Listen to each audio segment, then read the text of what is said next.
all of the residents who are here in person and those residents who are appearing online. There is a procedure for tonight's candidate forum, and I'd like to just briefly explain that so that we can eliminate some confusion. There will not be an opportunity to ask questions personally. You will be able to ask your question for those who are here in person. There are yellow forms to fill out with your question. You will be, once the candidates have given their introductions, we'll take a brief 5-minute break for you to fill out any of the forms for additional questions you have. Those who are appearing online will need to use the question and answer box on their screen to write their question and submit it to the town. Those will then be provided to me and I will read those questions. We will be giving each of the candidates 5 minutes to introduce themselves. Then we will take the 5-minute break for everyone who is appearing in person or online to prepare their questions. When we ask the questions, the candidates will be given 2 minutes to respond, and we have an order in which the candidates will be asked, and it will be rotating so that the same candidate is not asked the question first every time.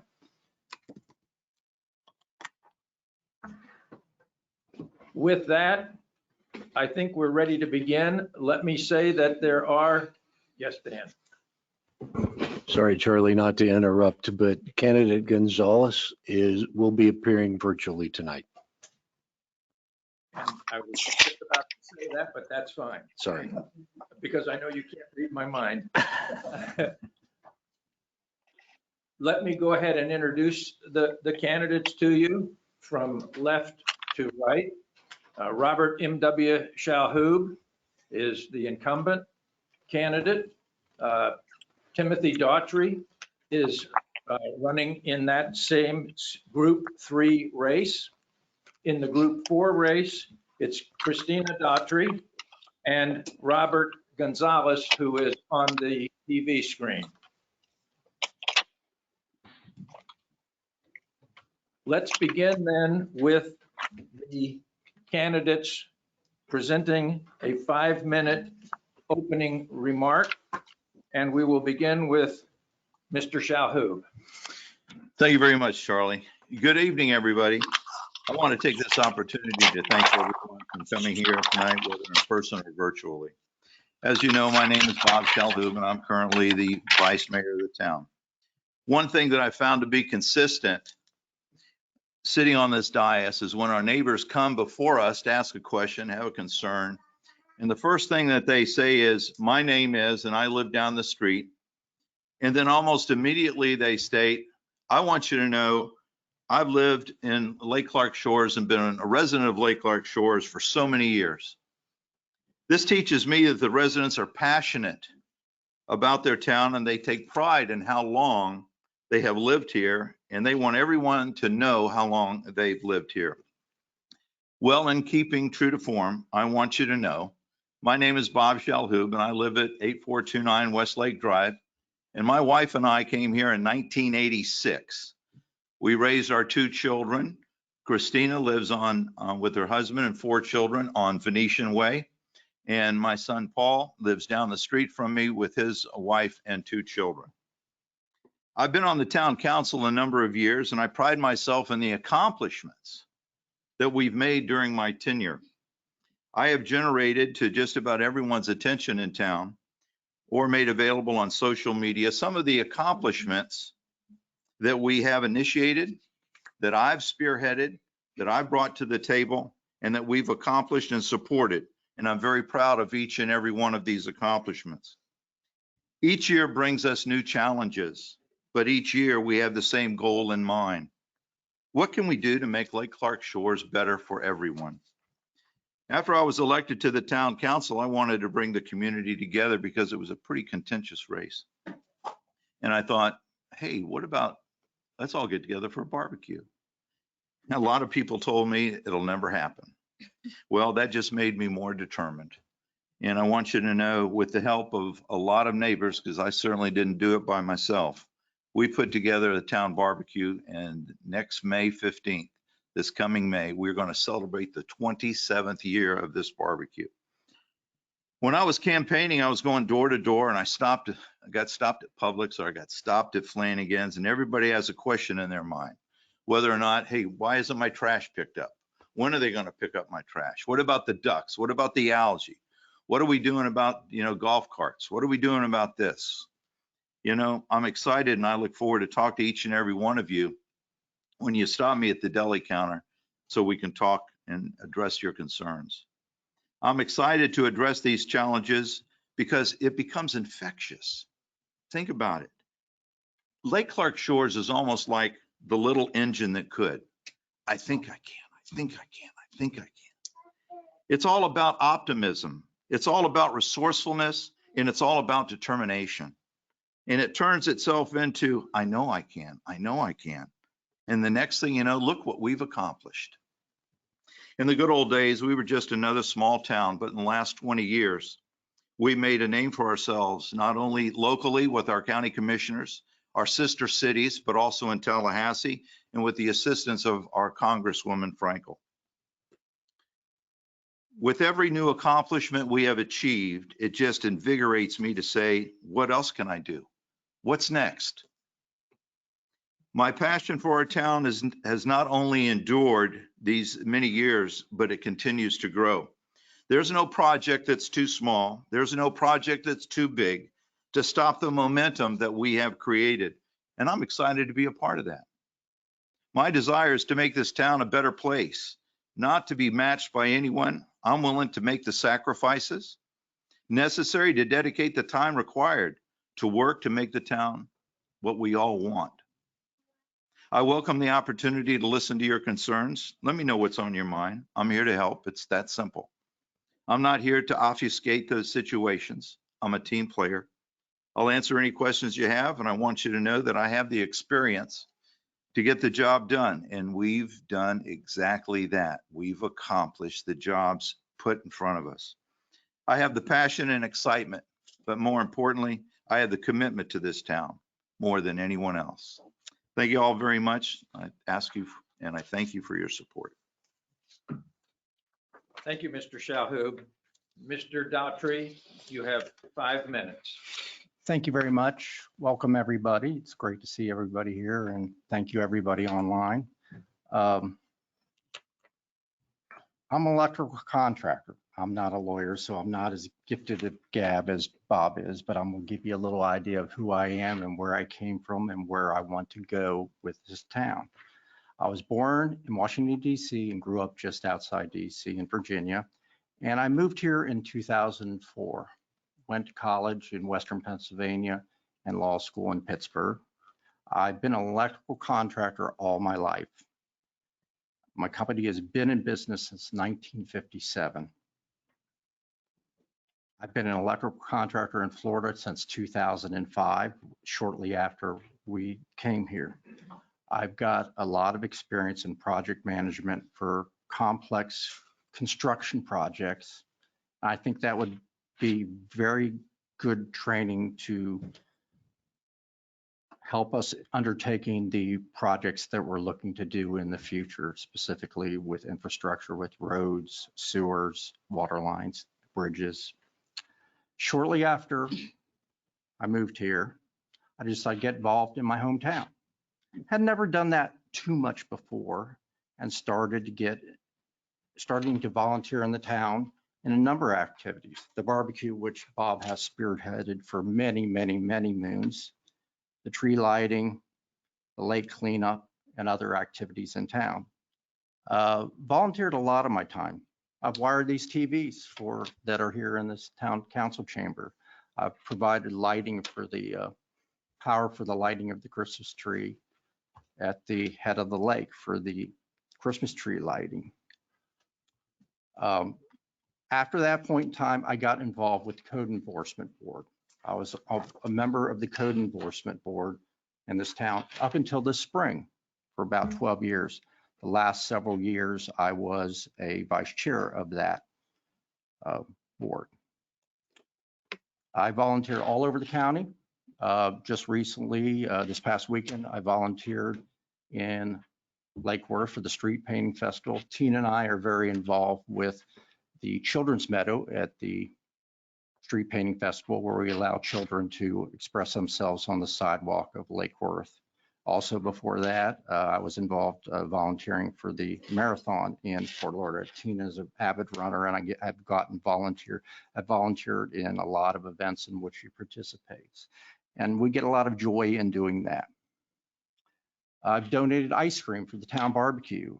I've donated my time and energy and money for any number of activities in town, volunteered for the Loop Around the Lake, which is another event which Tina spearheaded to bring back to this town, which I would like to see come back to this town. I've told you I was involved with the Code Enforcement Board for over 12 years, and I've been involved in code enforcement activities and architectural review activities for over 20 years. In my previous residence, I was involved in an architectural review board in Virginia, and I was in that position for approximately 9 years. So I have a lot of experience on that part of the side of the business of a town. I was on the school advisory committee at Forest Hill High School, and I was vice chair of that committee for several years. I was on that committee for about 7 years. And the reason I chose to run at this time was I think there's a couple of issues that are very important to some of the residents in town, and I didn't see the commission recognizing the needs and wants of people within this town. Specifically, the septic to sewer conversion. I'm also concerned about the expenditures at Town Hall, and I've been concerned about communication between the town council and the residents, and also from the town to the residents. When it comes to the septic to sewer conversion, I'm a big supporter of sewers. I've lived on sewers, I've lived on septic tanks. I prefer living on sewers. I've always been a supporter of sewers. The costs we're talking about are way, way, way too high. I've heard it mentioned in this town council chamber, a cost of $30,000. I've been quoted a number of $41,000. We still don't know what the final number of that is going to be. But that is just one part of the cost that we're going to be faced with this project. Please sum up. Communication, I believe that we should be communicating better with the people, the residents of town. I believe the town council members should have their phone numbers and their email addresses addressed on the website so they can communicate. And I'll leave it at that. And I'll be happy to answer your questions as we continue forward. Thank you, Mr. Daughtry. We will now move to the candidates for Group 4 Town Council race. The first is Miss Christina Daughtry. Thank you. Hi there all. My name is Christina Daughtry. People like to call me Tina Daughtry. And I am personally a person who's grown up here for practically all my life.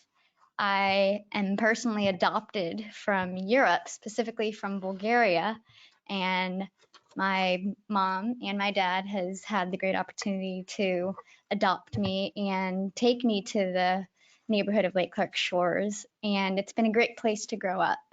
I moved here in 2004, and from that year on, I've always been involved in tons of different events here in the neighborhood and across the county and even across the state that's affected so much.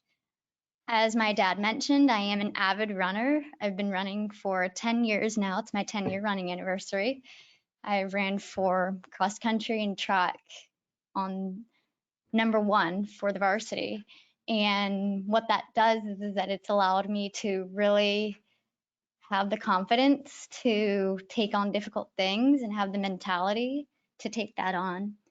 I started off at North Grade Elementary, which is not too far from here. And right in 5th grade, I was recognized as Safety Patrol Captain. And from there, that was the beginning of people viewing me as a leader. And from there, that's when I got involved in politics locally and just in school.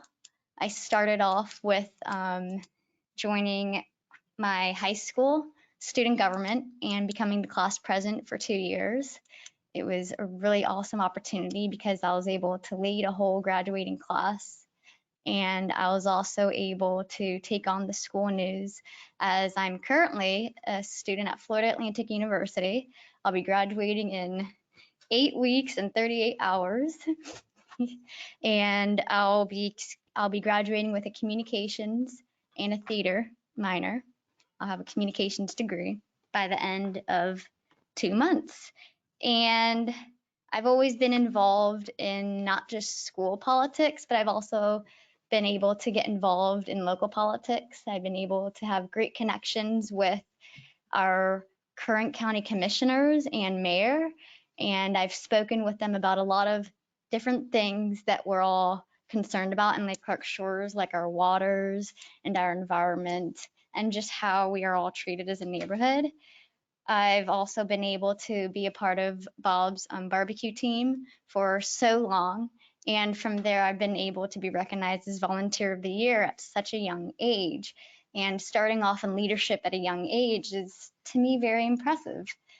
This past summer, I was involved in the Palm Beach TV station. That's where the county commissioners have their meeting. I was able to control their cameras and just make great and stronger connections with them. I've even had the opportunity to be a Senate page in my junior year of high school for the Florida Senate representing Palm Beach County, which gave me the experience at a young age to represent our county school-wise. I've been able to go to Tallahassee for FAU Day with my student government, and I've been able to talk to different people from Senate to House to even the governor. I remember when I was actually in Tallahassee, I was trying so hard to get a selfie with Rick Scott, and he kept saying he's having a bad hair day. And by the end of the session, I was able to get my selfie, and it was just so cool to just have little moments like that.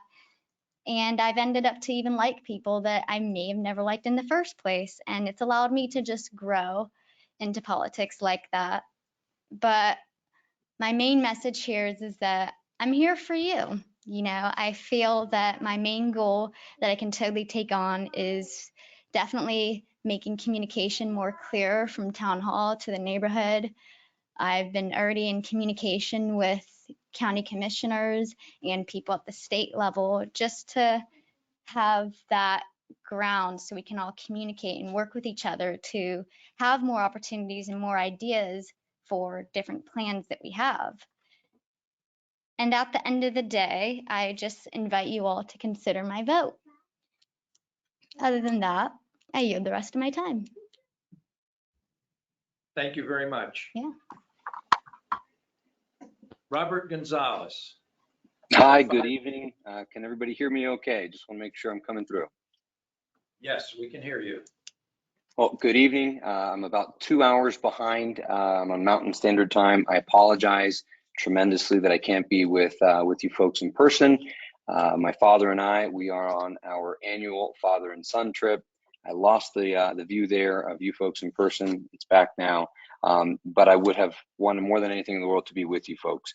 I also want to take a moment to thank our town council of all the hard work that you folks do, not just in the meetings, but outside of that as well, and advocating for our town, for town staff, for putting up with all of us, whether it's paying for a violation from code enforcement or being available to talk permits or gosh, just picking up recycling bins. Thank you very much. Lastly, I want to thank our neighbors for being present and for being a part of this. You know, we are all in this together, and this is a really important process for all of us.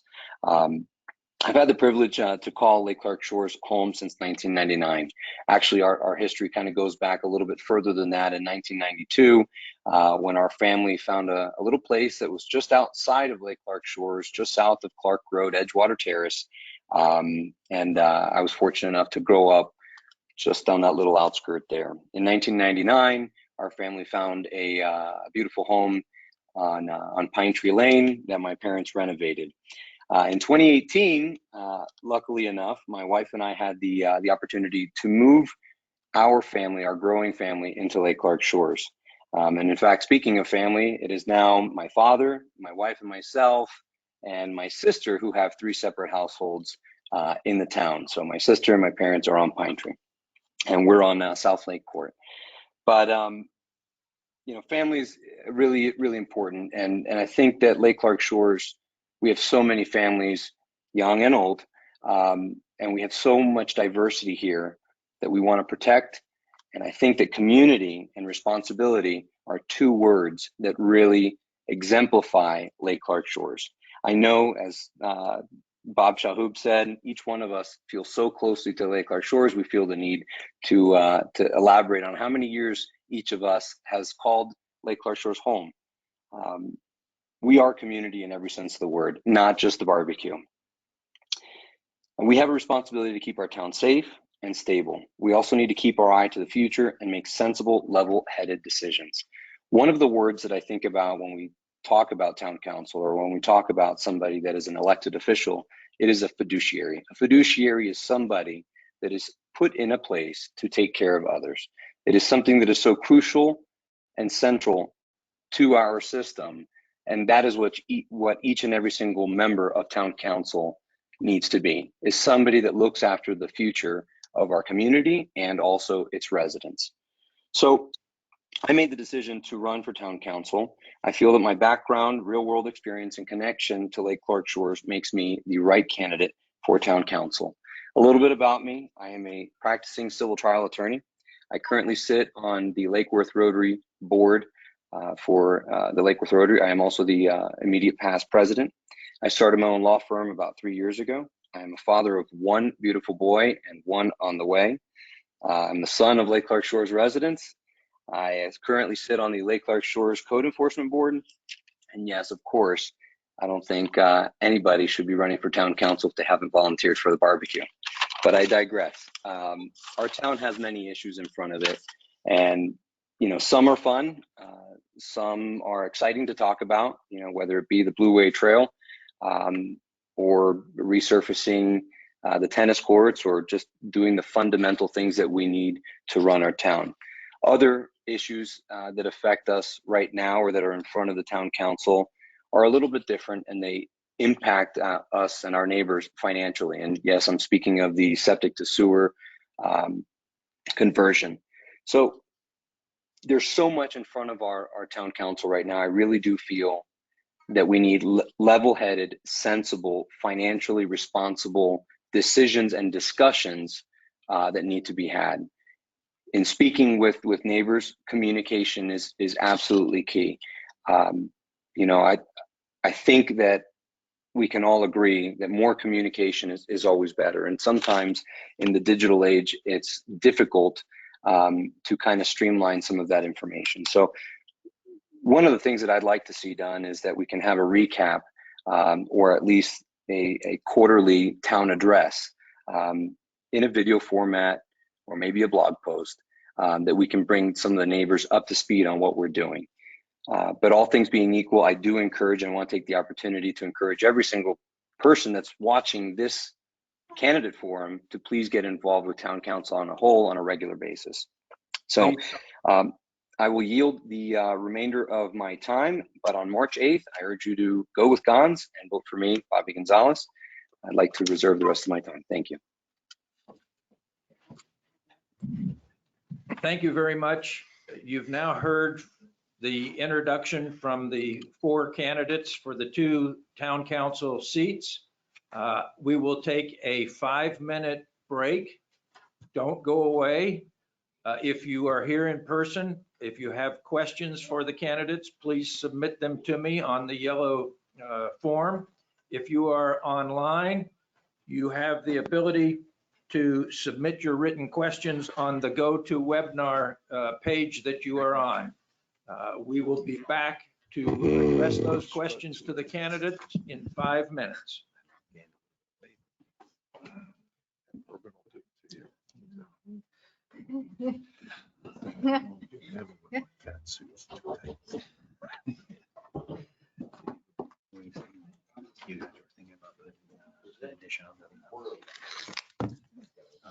She's gonna, the bedroom is huge. This is a closet and a dressing room and a bathroom. She wants to tear that all out, make a big bed Dan, how many people do we have online? over here to the. 36. That's great. Put like two, there's a window right here. His closet, her closet, design it. I think it's gonna make the room just look really weird, but I've been there for 22 years looking at the windows. So, 42 Gs. That's it. We just did the bathroom 18 and 2 to go in the kitchen. Right now, what I keep putting a price on, I'm like, it can't be more expensive. I look at it like, so, to buy $60, you know, and like, my contractors, I can't found some for $25. I got you 10 of them. I don't know, you know, I told her 50,000. That's the limit. That's it. that's the budget. Make it work.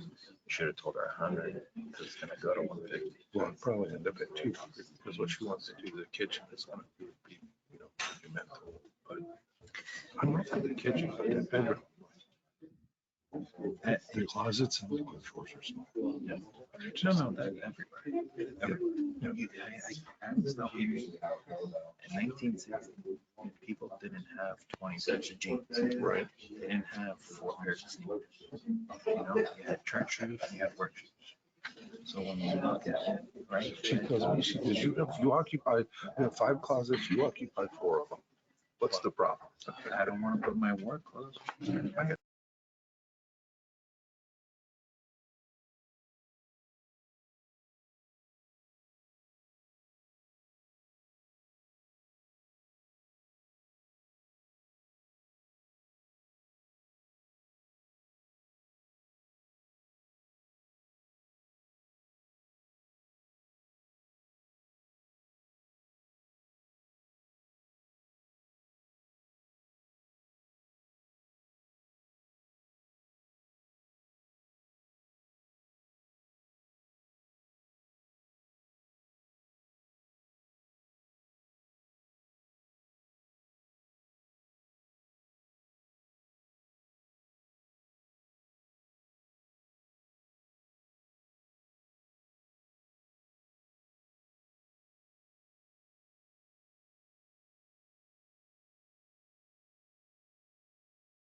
paying for it individually. I've looked at it. I've looked at the numbers. I continue to look at the numbers. I've worked the numbers. I've worked the numbers. I've worked the numbers. I apologize. I don't mean to interrupt. I was muted up until just 5 seconds ago. I couldn't hear anything that was being discussed. How would we like to do this, Charlie? Go ahead and proceed, and Okay. I think we'll be okay. Okay. So the total cost of this project is being placed upon the residents of this town. I'm very concerned about the numbers I keep hearing. And it isn't just the cost that the town is quoting to bring the sewers to our curb. We are still responsible for hooking up to the sewers. We're still responsible for decommissioning our existing septic tanks. And we're responsible for paying the fees to hook up to the septic system, to the sewer system. All of this is being placed on the residents of this town. I think there should be another funding mechanism which we should be looking at to undertake this project. The project has just gotten way too big, and the cost to me for over the next 20 years, which will be the rest of my natural life, will be an amount of $300 a month. That's way too much. That'll be it. Thank you, Mr. Daughtry. Ms. Daughtry. Thank you. I believe that an idea might have been in place, but I only have heard of possibly just one plan. At the end of the day of this situation, I think we all need to evaluate it and have multiple ideas and multiple just thoughts of bringing this through with different price ranges, because in this neighborhood, we have people with different types of careers. We have lawyers, we have business owners, we have teachers, we have students that will even be living here soon because there's so many young people in our neighborhood. So this plans to be a project that takes up to 7 to 10 years. It's a very big project. And I think at the end of the day, what's important is that we communicate with the county, the state, and even to our neighborhood on what we can all do for us to be eligible to afford this as a neighborhood and as residents of the neighborhood, whether it has to do with listening in on options that the commissioners and the mayor can do. Maybe there can be ideas from people in the neighborhood.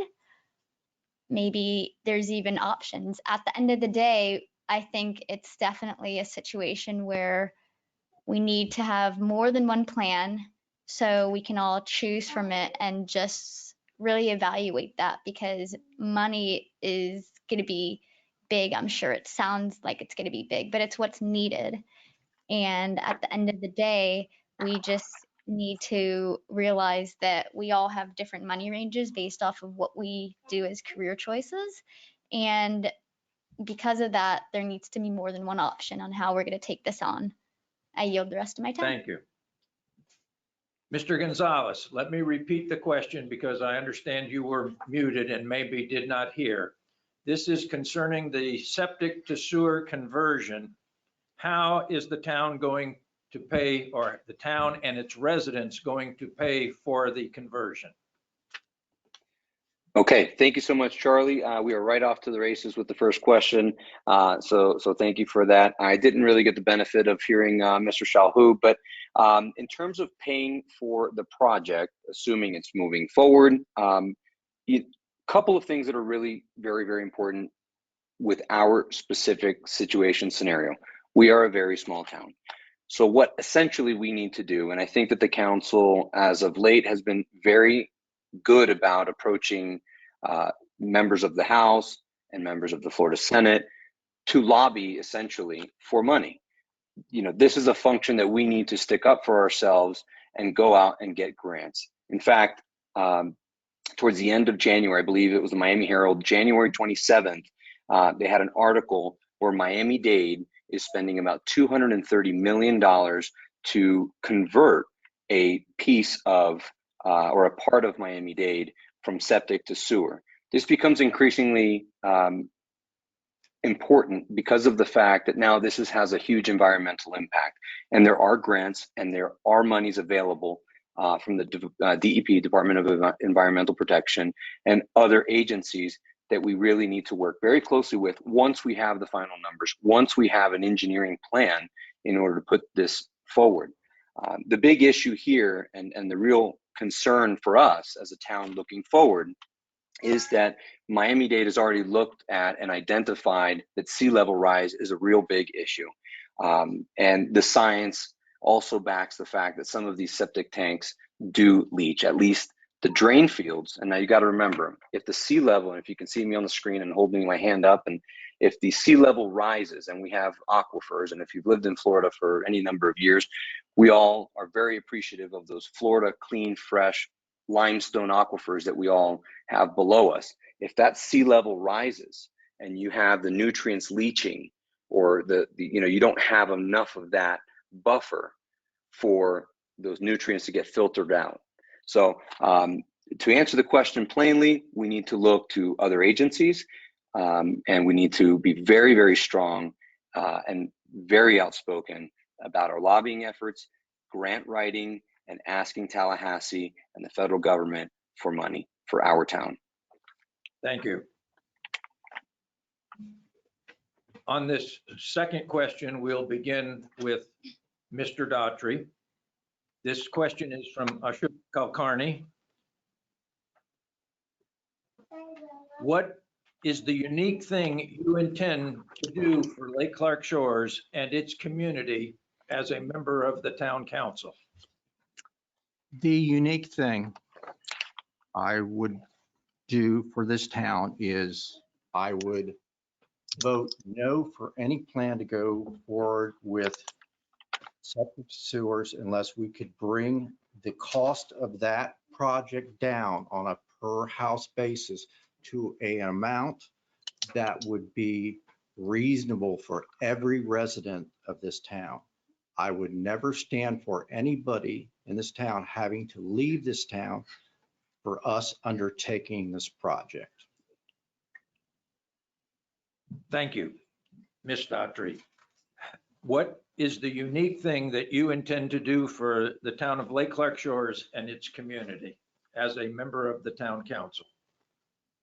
The unique thing that I would like to do is honestly to allow more diverse thoughts into plans that we create and have more involvement from the neighborhood to be eligible to pull things through, because I feel that maybe recently we haven't been as open to different options.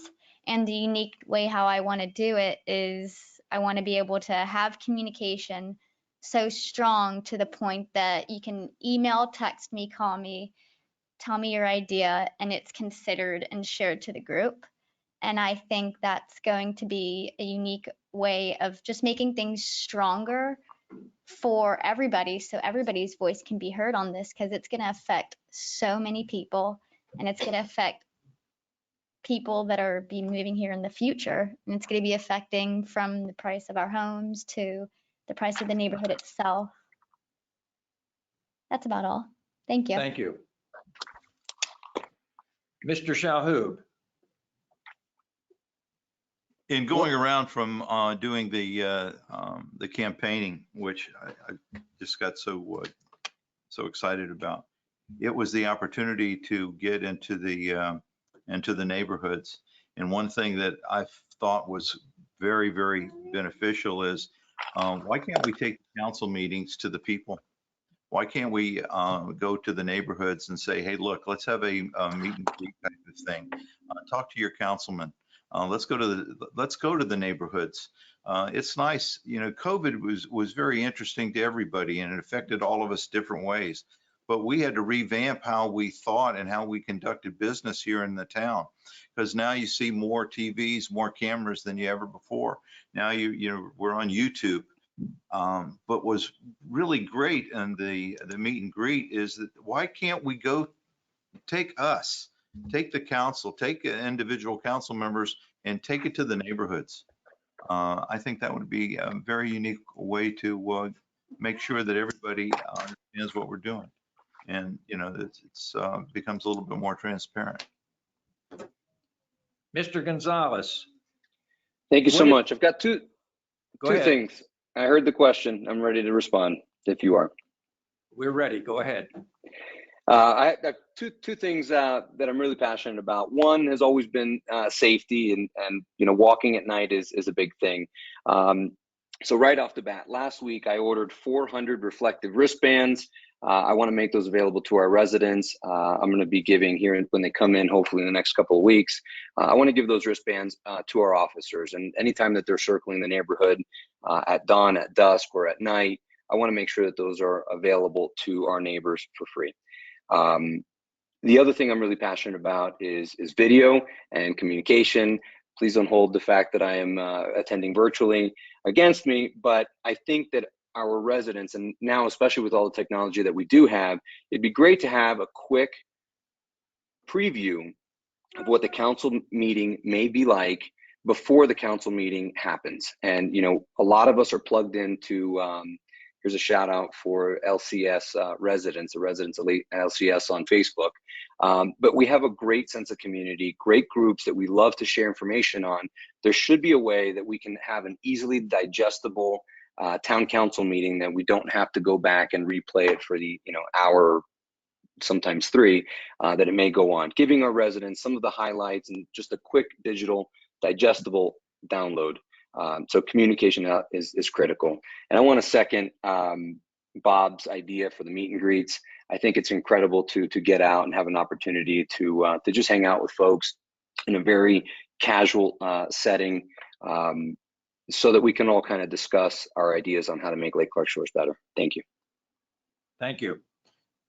The next question will begin with Ms. Daughtry. The question is from Vicky Speckman or Peckman? Speckman, thank you. Thank you. And it is addressed to Mr. Shalhoub, but we're going to go ahead and let the other candidates briefly address it. Where do you stand on sewers, and are the residents going to be able to vote on this matter? I think the best option is to have everybody to vote on this matter, because it affects everybody, and it's not just voting, it's having a voice and having a say in how this is going to happen, because it's going to affect everybody differently. And I think also for the septic to sewer conversion, I like the idea, but I think that we can talk to scientists about how this could affect us and how our waters are like right now. I think we could really get outside voices as well from our neighborhood too, not just us, so we can just listen to everybody to be eligible to handle this. But I totally support the situation happening, because me personally, I can't go into the lake because I get sick right after. And so it's just not a matter of getting it done because we need to. It has to do with our health, with what we do with our water and what we put in our water too. Like, I understand that we put fertilizers during rainy season. We can easily do a ban on that, at least during rainy season, so we don't have a bunch of poisons going into our water, simple things like that. But in the end of the day, this is all for our environment, so the future of Lake Clark Shores can be well, and so everybody can live in it and enjoy what this neighborhood has to offer, just like how we are able to honor that. Thank you. I yield my time. Mr. Gonzalez, where do you Yes. stand on the issue of sewers, and will the residents be allowed to vote on the matter? So I think that the sewers, and thank you for the question, whoever submitted it, but the sewers is certainly an interesting and hot button issue. We all have our own opinions on it. The fear for me, and if elected, the real big issue and the takeaway as a fiduciary and as somebody that's sitting on town council, we need to be very careful whereby either Tallahassee or the federal government moves in and now starts making decisions for us. We as a town need to anticipate the sort of state of affairs of things. We are already seeing large cities such as Miami-Dade, specifically Key Biscayne, and also some of their western communities. You see other communities in and around Florida that are now moving this forward because we have real indications, not only from Florida State, that our water, our lake, and I'm not sure if anybody knows this, but our lake was determined to be an impaired body of water. So that already puts us on a timetable to start acting, to start making a plan, and to get our act in gear. Now, we can debate about this for a very long time in terms of where the pollutants are coming from. And yes, I agree that I think a lot of it could be runoff and nitrates from sugar. All of these canals are connected, right? As they say, all roads lead to Rome. But I think that it's important to get our community's feedback. I think that it's important to get, a lot of input.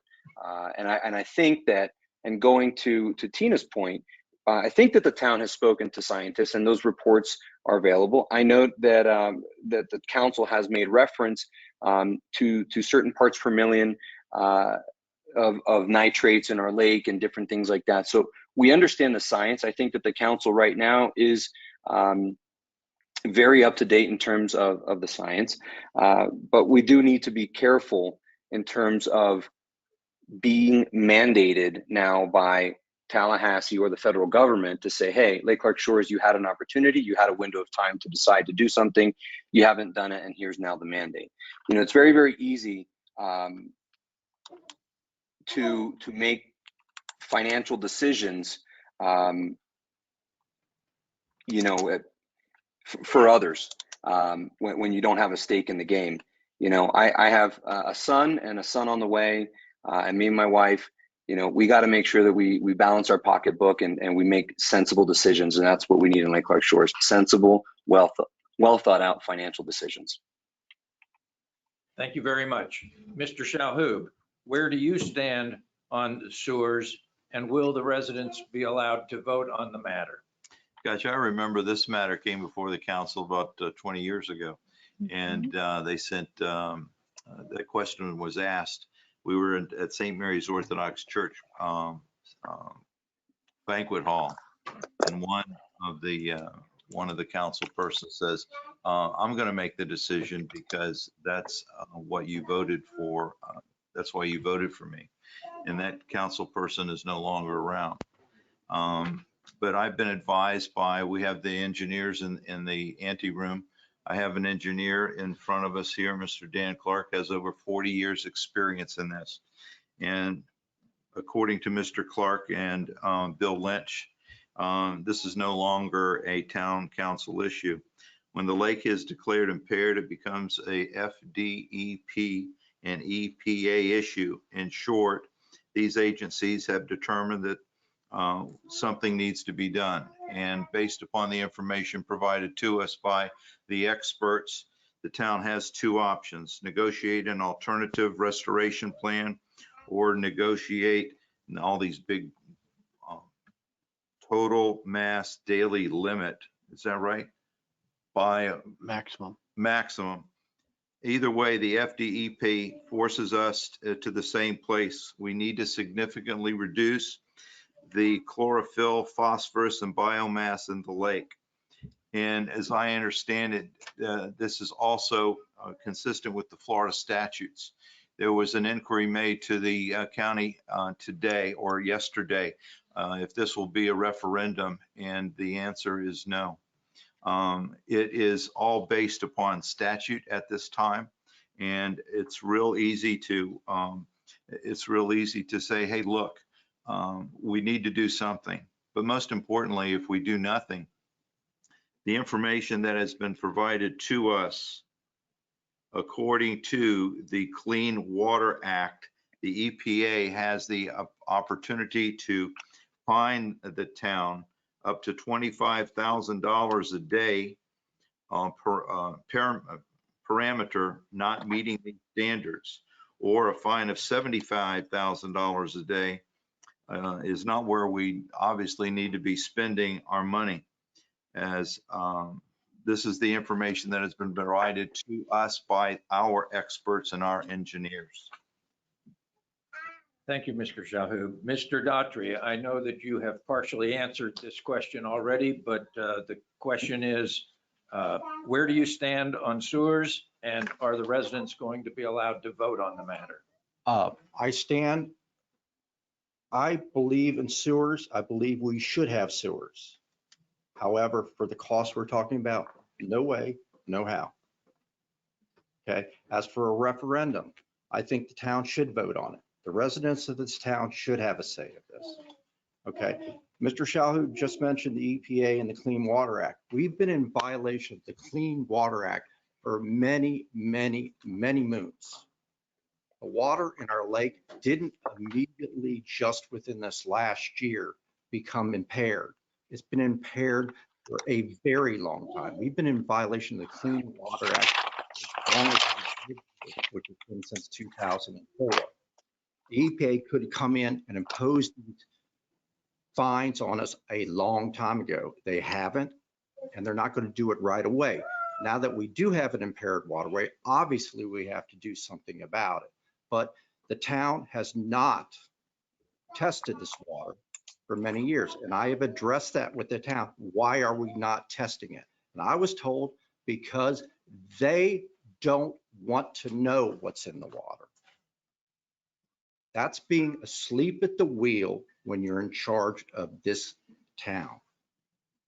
Thank you. With the next question, we'll start with Mr. Gonzalez. This question is from Gerard Sanchez. What do you want done with the corner property on Forest Hill Boulevard and West Lake Drive? Well, Jerry, that's a great question. I see you there in the front row, so thank you. Hi.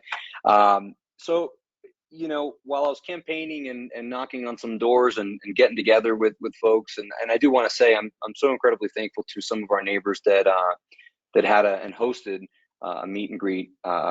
So thank you very much for allowing me to hang out in your homes and talk a bit. That property was previously a residential property. It has been knocked down. There was a grant, from what I understand, from the state of Florida, that Lake Clark Shores got a grant to knock down that house. It wasn't in very good shape. Now, from what I understand, I think that the zoning of that home has been changed.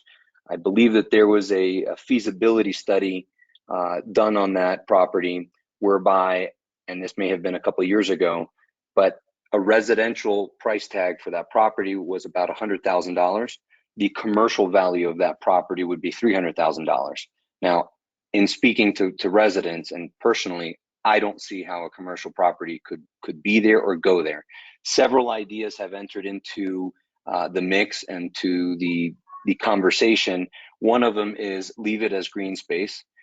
Two, leave it as additional or convert it to additional parking for Pine Tree Park.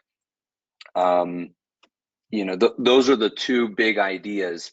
And then, of course, the third idea is, hey, let's put it back to where it would have been and make it a residential home again. So those are the three ideas that are being determined. Personally, I think it's a very nice as green space, but I do know that we want to make sure that we have a financially stable books. So I think a residential house may be the best option in the long run. Thank you. Mr. Shahoob, what do you want done with the corner property at Forest Hill Boulevard and West Lake Drive? I don't know whether or not I can tell you how I'm going to vote one way or the other in light of the fact that it's an issue that is going to be coming for the town council. But I can tell you what I've heard, and I can tell you that no one that I have talked to has suggested that it be for professional use. We had a fiduciary responsibility to determine the feasibility of the highest and best use of this property. And that's exactly what we did. We went out and obtained appraisals and opinions, and it came back right around 100,000 to 300,000 if you go with the professionals. Then the next issue is, what are we going to do with the dollars that we receive if this parcel of property is sold? And I believe it's the commitment of the town council to take those dollars back into cleaning up the lake, or I believe the boat ramp. I forgot which it was, but I believe it The lake. cleaning up the lake. So if we have a fiduciary responsibility, and if we're stewards of the lake, which we are, think about leaving it the way it is as green space, use it for additional parking, or selling it and taking those dollars to clean up the lake, which has now been declared impaired. But I will tell you that I have never heard one word saying that they want to keep that as a commercial / professional use. Mr. Daughtry? It's a residential property. It should be a lot for a home, and it should be sold as such. I don't think that's an appropriate property for any sort of commercial development. And I think a house was there before, a house should go back there. Ms. Daughtry? I believe that for especially the people that live around there, like right around there, I think their opinion should be definitely considered, because it is a little bit unsafe at that corner just because of how the road is designed and how busy Forest Hill can be, especially during rush hour. I think it would, for safety reasons, it would be more a bit dangerous for it to be for like a commercial type thing. I do think it should still be a residential home space for the peace of the neighborhood as well. Thank you. The last question from the audience that is here in person is from Claudine Vasseur. What is your plan on the millage rate for the town of Lake Clark Shores? And we'll begin with Mr. Shalhoub. Keep it the way it is and have every opportunity to have what is referred to as rollback. Rollback means we go back to the prior usage of it. You can't increase it anymore. We haven't increased the millage rate in over 10 years, and we have no intention to do so. I'm not doing it. Thank you. Mr. Daughtry. The millage rate, I believe, was increased when we had last real estate crash, and we in turn come up against the limit we can raise through increases of the millage rate. The millage rate needs to come down. The increase of value of homes in this development has increased exponentially over the last several years. And if there's a time for us to roll back that millage rate, the time is now. That it was stated at the time that the millage rate was raised to that amount, that it was a temporary fix because of the hole we had in the budget because of the real estate crash. The real estate crash is over. We're in a real estate upswing right now. Millage rate needs to come down. Thank you. Ms. Daughtry. I would like to keep it the same or make it lower if possible. Thank you. And Mr. Gonzalez. Well, I think by keeping it as is, status quo, makes sure that our financial books are balanced. And that's my real big concern is now if we start messing with that millage rate, that we may have shortages. So to be in perfect candor, I would keep it as is for right now until we can discuss it and the town council can educate themselves on what impact, if any, we would have if we did contemplate rolling it back. It's very easy in this forum to say that we're going to roll it back or keep it as is. I think that a discussion before town council would be the most appropriate, and to do the due diligence and to do the heavy lifting and the homework that is necessary to even contemplate such a question. But short answer, let's keep it as is for right now. There's no increases. You've heard from the other candidates. We're up against that. Okay, we'll now go to the questions from the residents who are online. We will begin with Mr. Daughtry. The first question is from Nadine Stevens. She wants to know the candidates' ideas for sewers.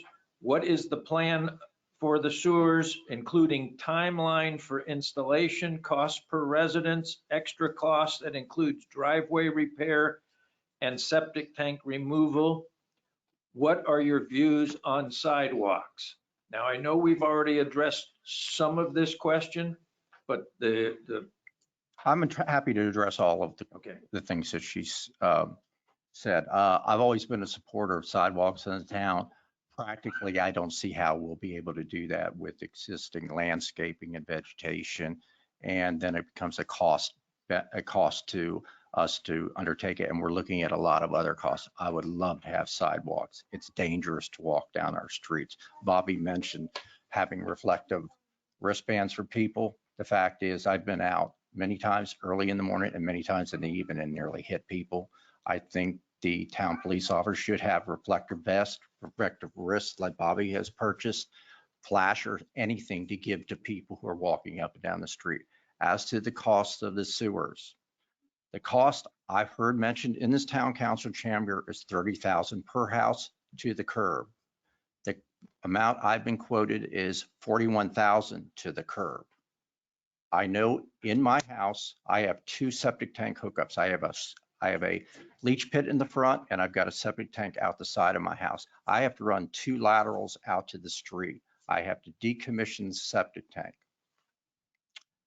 The cost of that, in addition to what which I just mentioned, would be between $6,000 and $9,000 for my house. I've discussed that with a plumber that I do a lot of work with, and I'm very clear about that amount. As I stated before, the cost we're looking at is between $30,000 and $50,000 per house. Under any financing mechanism that's been mentioned, that looks to me to be over $300 a month for the rest of my life under any financing means. Thank you very much. Ms. Daughtry. To kind of focus more on the new parts of that question, which is like sidewalks, I believe that we definitely should have a project to put sidewalks, especially on the bigger roads at least. Maybe not for all the roads due to cost. I mean, I run marathons. I run all the road on this time, and there's a lot of potholes, and I've been almost hit several times on all parts of the neighborhood. And I don't really believe it's because of the design of the neighborhood. I just think it's just how old our roads can be, and especially early in the morning and when the sun's setting and during rush hour, it can be dangerous. And I'm not the only one that's on the road. I've been injured by tripping over a pothole before because it's dark. And I would love to get a glow stick or reflective vest or what we've been talking about, which is reflective wristbands from the police to be able to keep me safe. I always wear reflective stuff, but you know, the more the better. There's also that common sense of not wearing all black early in the morning and all night. So when you're on the road, so you can also keep that in mind and just try to wear lighter, brighter colors also. But at the end of the day, though, I think safety on the roads and sidewalks is definitely an idea that we have. I don't think it could be happening currently, just because I feel that we should probably go on a financial diet and just focus on one thing than the other, so we're not so scattered. But I would love for the sidewalks and just better road safety, and we can easily do reflective stuff right away because that's a smaller purchase. That's my answer. Thank you. Thank you. Mr. Gonzalez, do you need me to repeat the question? No, Charlie, that question was, there's a lot going on. It's certainly an exciting question. So I just want to make sure, Bob, Tina, and Tim, I will make sure that you guys get your reflective wristbands. But, you know, in terms of the septic component, septic/sewer, and the sidewalk component, you know, those really kind of go hand in hand. And I'm glad that the question was asked. And, you know, Lake Worth did something a few years ago. They started identifying roads that were decrepit and, you know, really needed some attention. I think that we can all agree as residents, and, you know, I've been here for a couple of years, growing up on that on that road leaves much to be desired. I think I have a couple of bumps and bruises and scars from that shale asphalt cheese grater roads that we have. You can't really rollerblade very easily on it. So, you know, by taking an approach and saying, hey, how can we have a comprehensive plan to make sure that if we're going to be putting in roads or even contemplating sidewalks, which I tend to agree, I don't think that we're set up, but I think there's a way to talk about sidewalks or at least a buffer zone, is that are we doing anything to address the underlying infrastructure there, right? And so going back to this idea, we are a fiduciary. We do need to look for the future of our town. And going back to Lake Worth. So Lake Worth started identifying and replacing roads. After they replaced the roads, well, they called in the gas company. And the gas company, what'd they do? They broke some of the brand new roads. They cut them up, re-asphalted them, and it's just additional cost that we don't need to incur. I think it's really important to have a comprehensive phased plan, and specifically talking about the icing on the cake, which is the sidewalk component to this. I think it may be a good idea to have an inner loop around, you know, the main Pine Tree and Westlake area there, and, you know, maybe having a small buffer zone so that people can actually walk safely. And for all those that are listening this evening, please, if you walk, bike, walk your dog, run, jog, whatever it might be, please wear light clothes. Please try to get reflectives. If you don't have one, please get in touch with me or Chief Wes Smith. I'll make sure that he has them in a couple weeks. Thank you. Mr. Shahu. I'd like to know where the potholes are in Lake Clark Shores on the roads, because if there's potholes, we need to fix it. Don't just tell me there's potholes. That's why we have the town administrator. His phone number is 964-1515. Let us know where they are and we'll fix them. You know, the issue of sidewalks is not anything new, but also when you're tearing up the roads on the repaving of the roads, you don't want to do it more than twice. Or do you? Why don't we just do it once and get it right? And I believe the current design has a bike path aspect of the resurfacing and the repaving of the roads to accommodate our walkers, our bikers, our joggers. So that's, as I understand it, part of the overall design. Thank you. The next question we'll begin with Ms. Daughtry.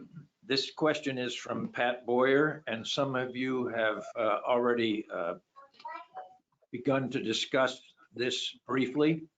Her question is, how do each of you feel about paving the streets before the sewers are installed? They're in terrible shape. How do you feel about paving the streets before the sewers are installed? We're gonna have to like unpave some of the streets and driveways to be able to get this happening. So that's why I feel that it's something to hold off on and maybe fix, for example, what Bob was talking about, potholes, which is current things that we can fix to start off. But there is going to be some roads and some driveways that it will have to be redone once we do the septic to sewer conversion. So I think it's very smart cost wise and just, you know, plan wise on what we're talking about to do it after. But like simple things like repairing potholes, we can easily do to, you know, keep us safe on our feet right now. That's how I can answer that. Thank you. Mr. Gonzalez. Well, so thank you. And I think that this kind of coincides again with the previous aspect of the previous question.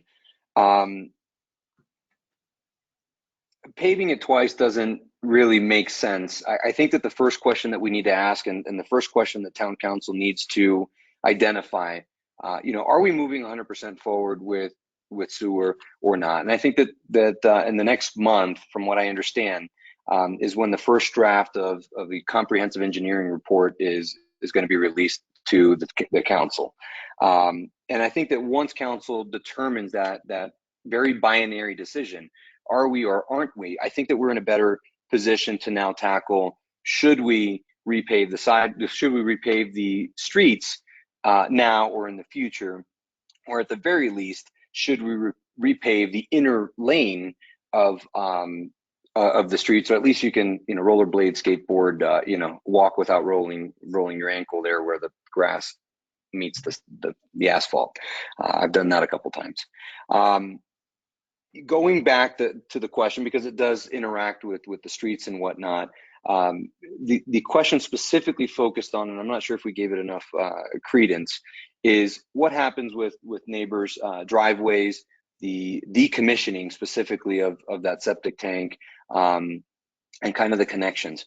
I do know, and just kind of in discussing it casually, there will be a plan, or at least an opportunity to bid out some of this work with various contractors. And now one of the approaches that the town should or may take is that we need to have a number that is a number that we can all count on. It's not a changing number. Maybe Sally down the street has a 200-foot connection into that tank, and John down the other street has a 100-foot connection. I'm just using these arbitrary numbers.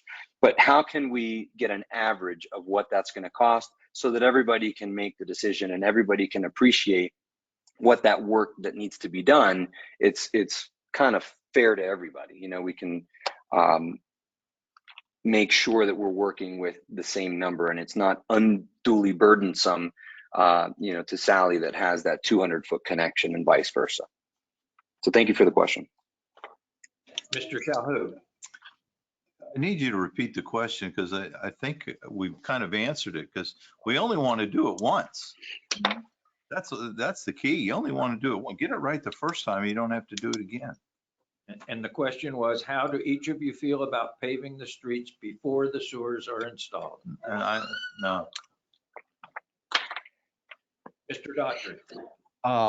I agree with Bob, one time. However, the fact is the streets would have been repaved by now if we had not pulled out the $50,000 a year that was in our town budget on a yearly basis at the end of the 2000s for resurfacing of our roads. Thank you very much. The next question will begin with Mr. Gonzalez. How will each of yours experience benefit the town?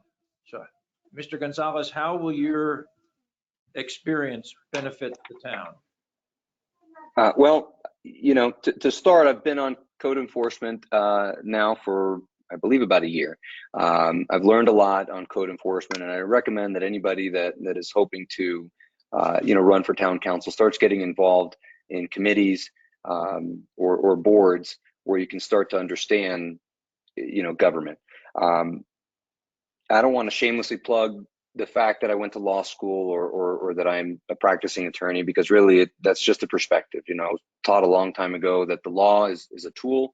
It is a lens on how you look at things.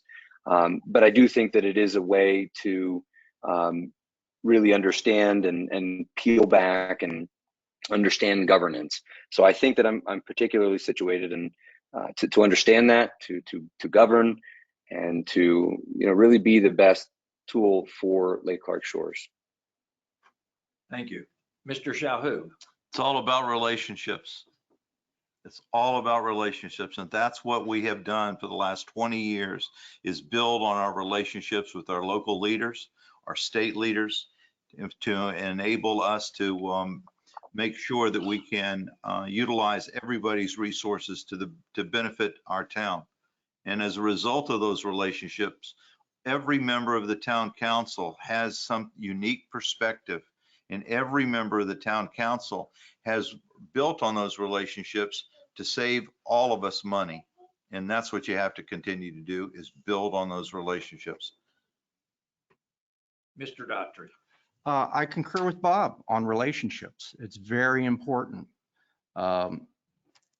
I've been very lucky to have conversations over the last week with the head of the county water board. And I also had a conversation with Dave Kerner's office, our commissioner, today.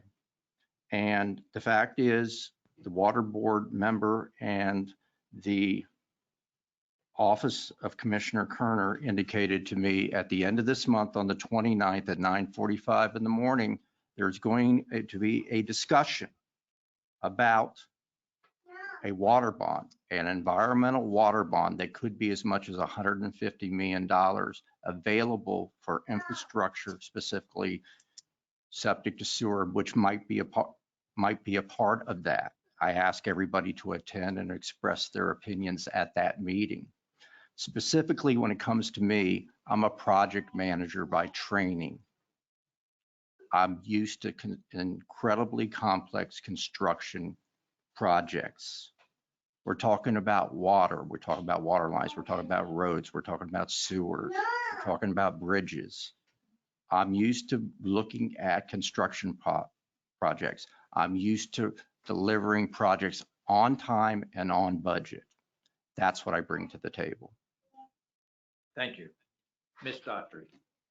Well, I've personally done exactly what Bob has said, relationships and just going out on that. You know, that's how I started. It all started just with being seen as a leader back in 5th grade, back in 2010, who had thought, all the way to, you know, starting in 3rd grade, meeting local politicians, like having a conversation with Melissa McKinley this past week about waters, as she handles a district that has a lot of water, and she's known for being able to move a lot of water. And it's my relationship of me going to school with her kids and growing up with them that I've been able to have this opportunity and have this connection with someone of that. And it's the relationships that I've made just from knowing one person and getting to know all their peers, which is, you know, knowing the whole commission that's current right now, knowing the past mayor personally,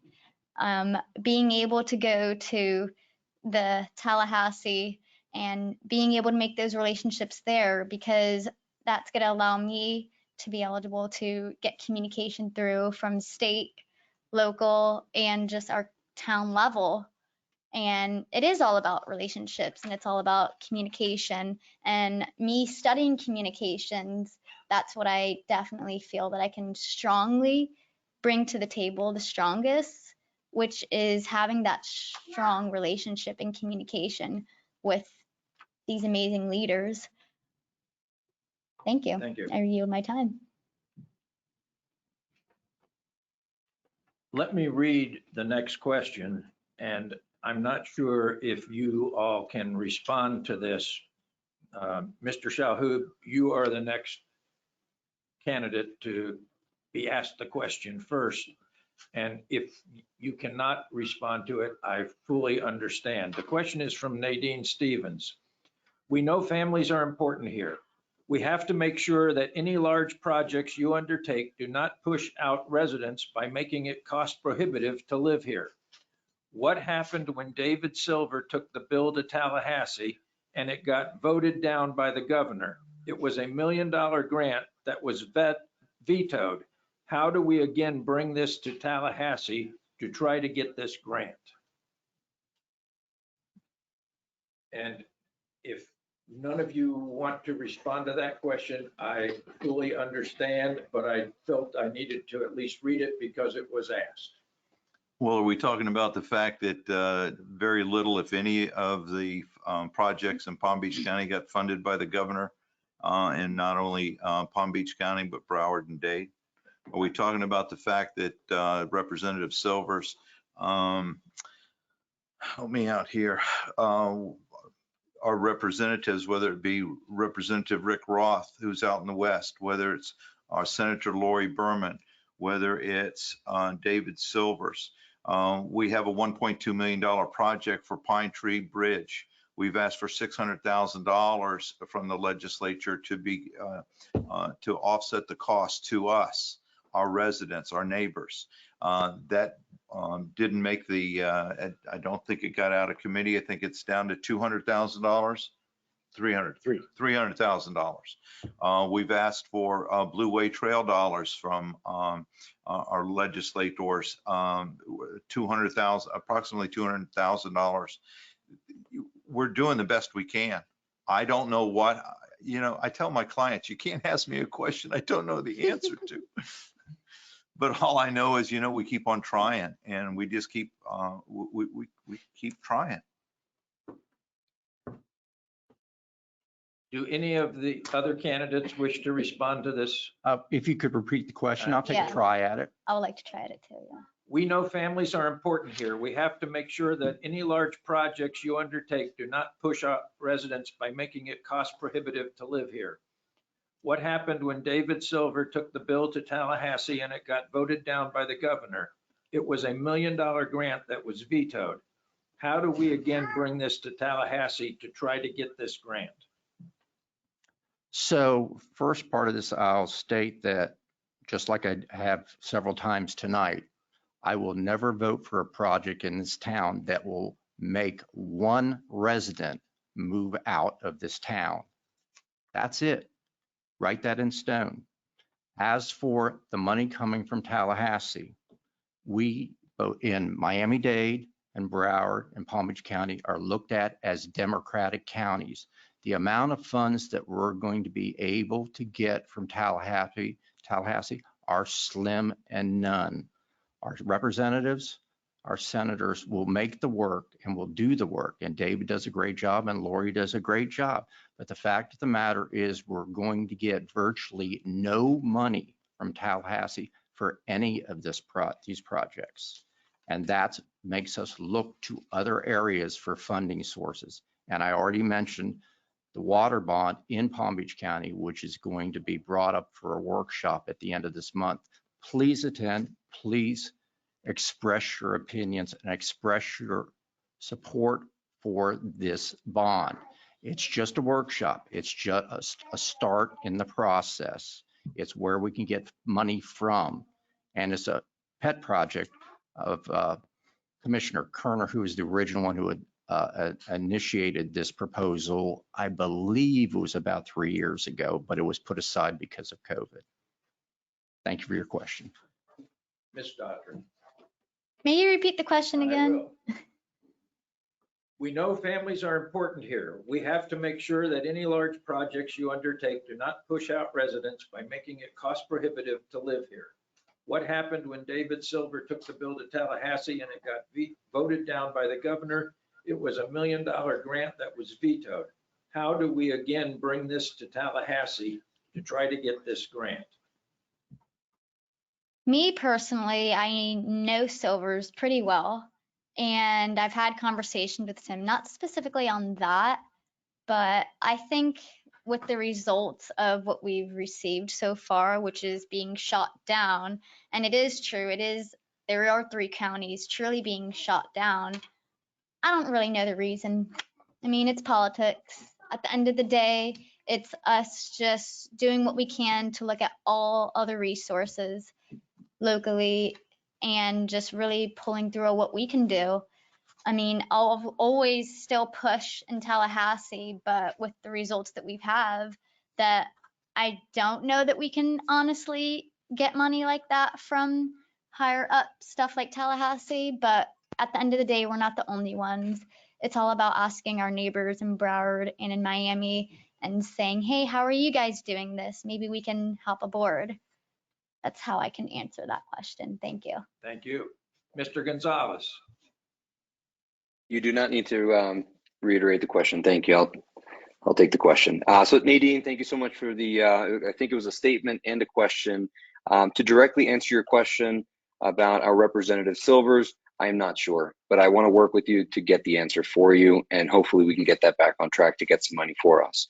In terms of addressing your statement about pushing out families, I agree. I don't think that any family should be pushed out of our neighborhood. I think that we all need to be part of the process, and I think that we have pretty good, a pretty good way forward in terms of communicating with town council. Specifically speaking about town council and their efforts in Tallahassee, I do want to take my hats off to them. I do know that for the education or edification of everyone online and in person. They've done a phenomenal job of sticking up for us. I know that Bob has gone to League of Cities multiple times. I think there's a program called City Days or something like that, that our town council is very involved in. Dan Clark loads up some of our town council members. They all do the grueling 5-6 hour drive up to Tallahassee, and they stick up for us, and they're asking and they're pulling on knocking on doors and pulling people's ears to try to get us some money. I know that doesn't stop. So, that's a thank you to our town council for at least sticking up for us and trying to get some money back home. The next question is from Morty Milk.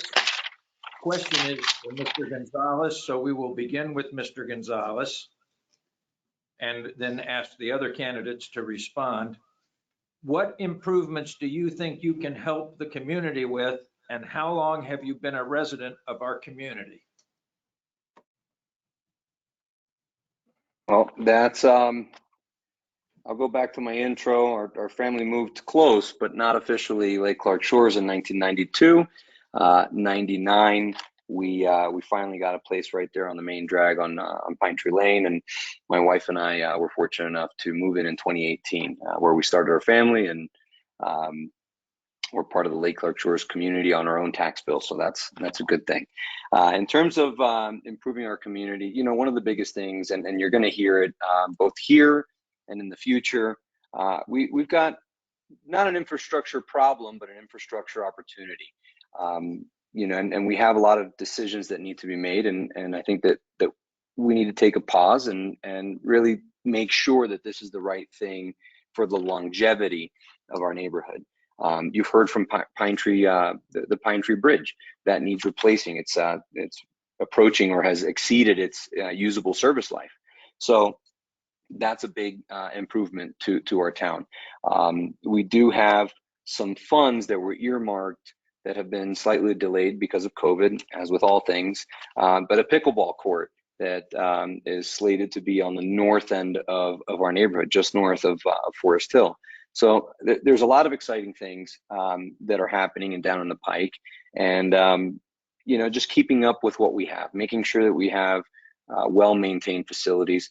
I know that almost every single night of the week you can go down by Town Hall, and if you don't know this, you know this now, but the tennis courts are being used, the basketball courts are being used. We really have a vibrant and active community that I'm so happy to see our residents going out and enjoying.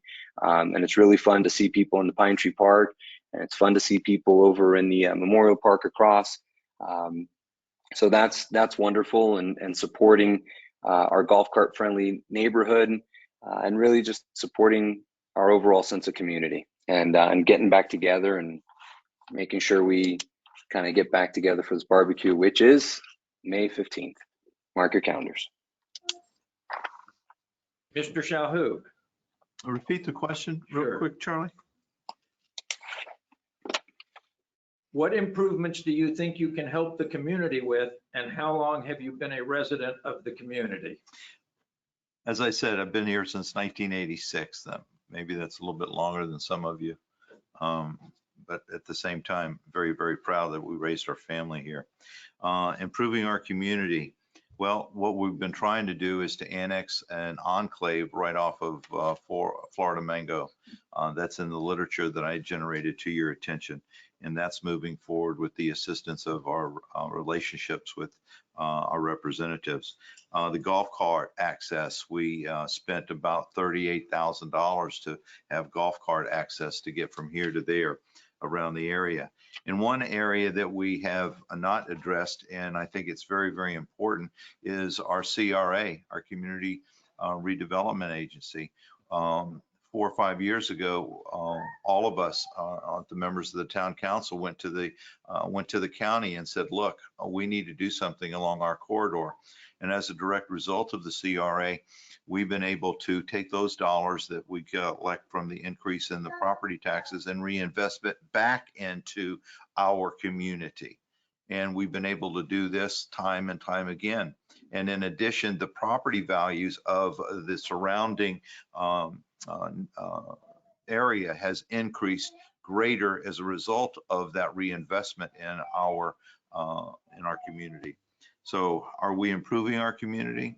I think we're improving our community by looking at the over 12, maybe 13 individual activities that we have throughout the year, trying to keep all of us together and share our experiences and building relationships with your next door neighbor. That's what improving our community is all about, being better neighbors to the ones next to us. Thank you very much. Mr. Daughtry. I have been a resident of Lake Clark Shores since 2004, June of 2004. It was very lucky for us to find a house in this town at that point in time.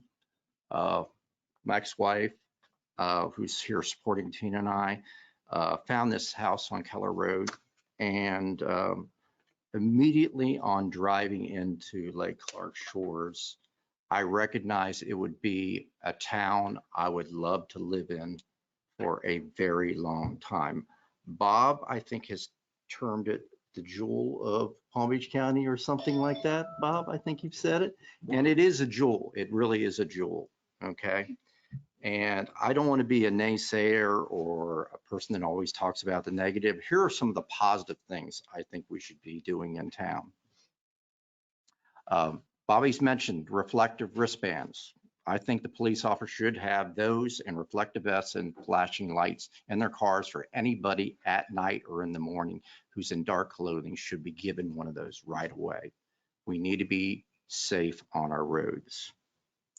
Little free libraries. I know we've put one in here in the town. I suggested several years ago that we should be doing this in our residential streets throughout the neighborhood so our young readers can find a book anytime they want by just walking around the corner or right next door. I know Mary Lindsay over in Lake Worth very well. She would have a little free library ready for me to plant at any point in time. I could get it done within days, pending town council approval.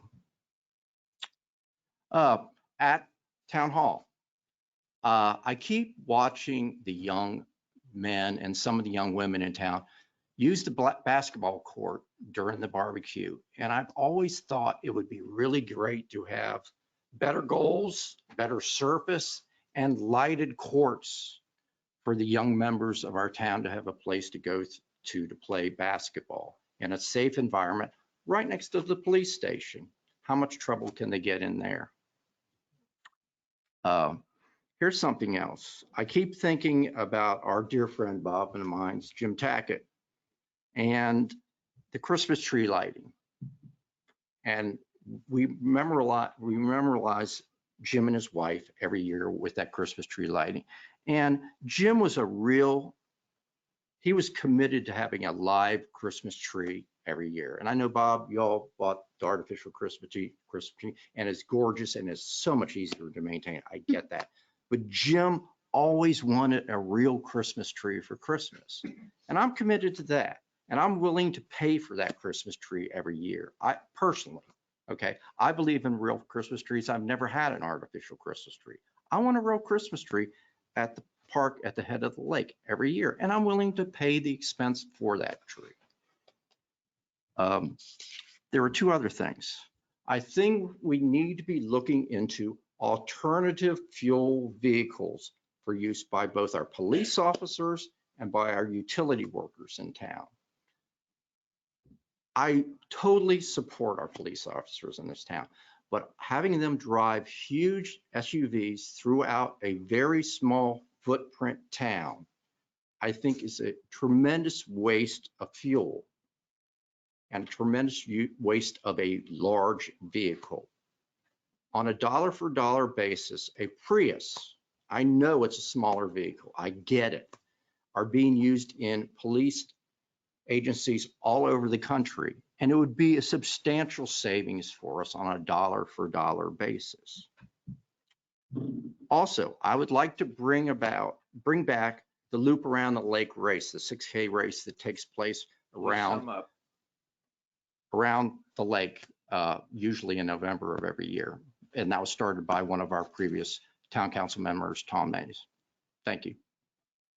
Ms. Daughtry. May you repeat the question? I will be happy to.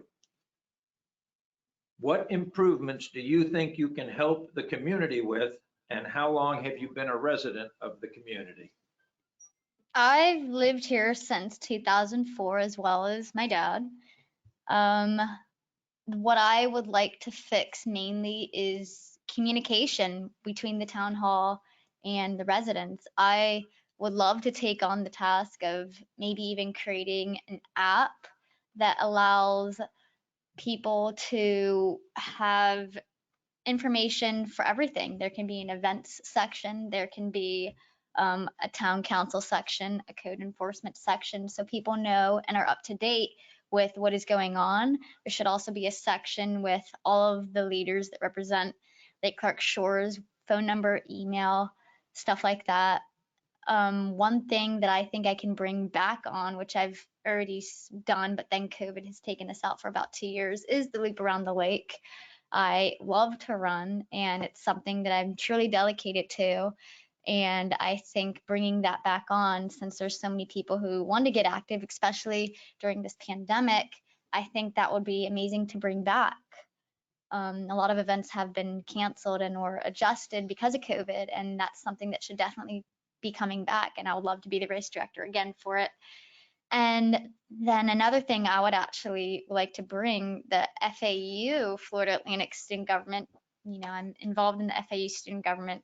One thing that we have been doing is, since we're laid out as same as the US government, there's the House, the Senate, the governor, the cabinets. And I've been able to be part of the cabinets. And one thing that I definitely passed some legislation that got, you know, university national attention is a COVID relief package that features current information from our county, right from the county commissioner meetings. Every single meeting, there is a county update on where we are COVID number wise. I think that type of communication is very important. I also think this package should feature something simple like a drawstring bag with an LCS mask, little portable hand sanitizers, and current information.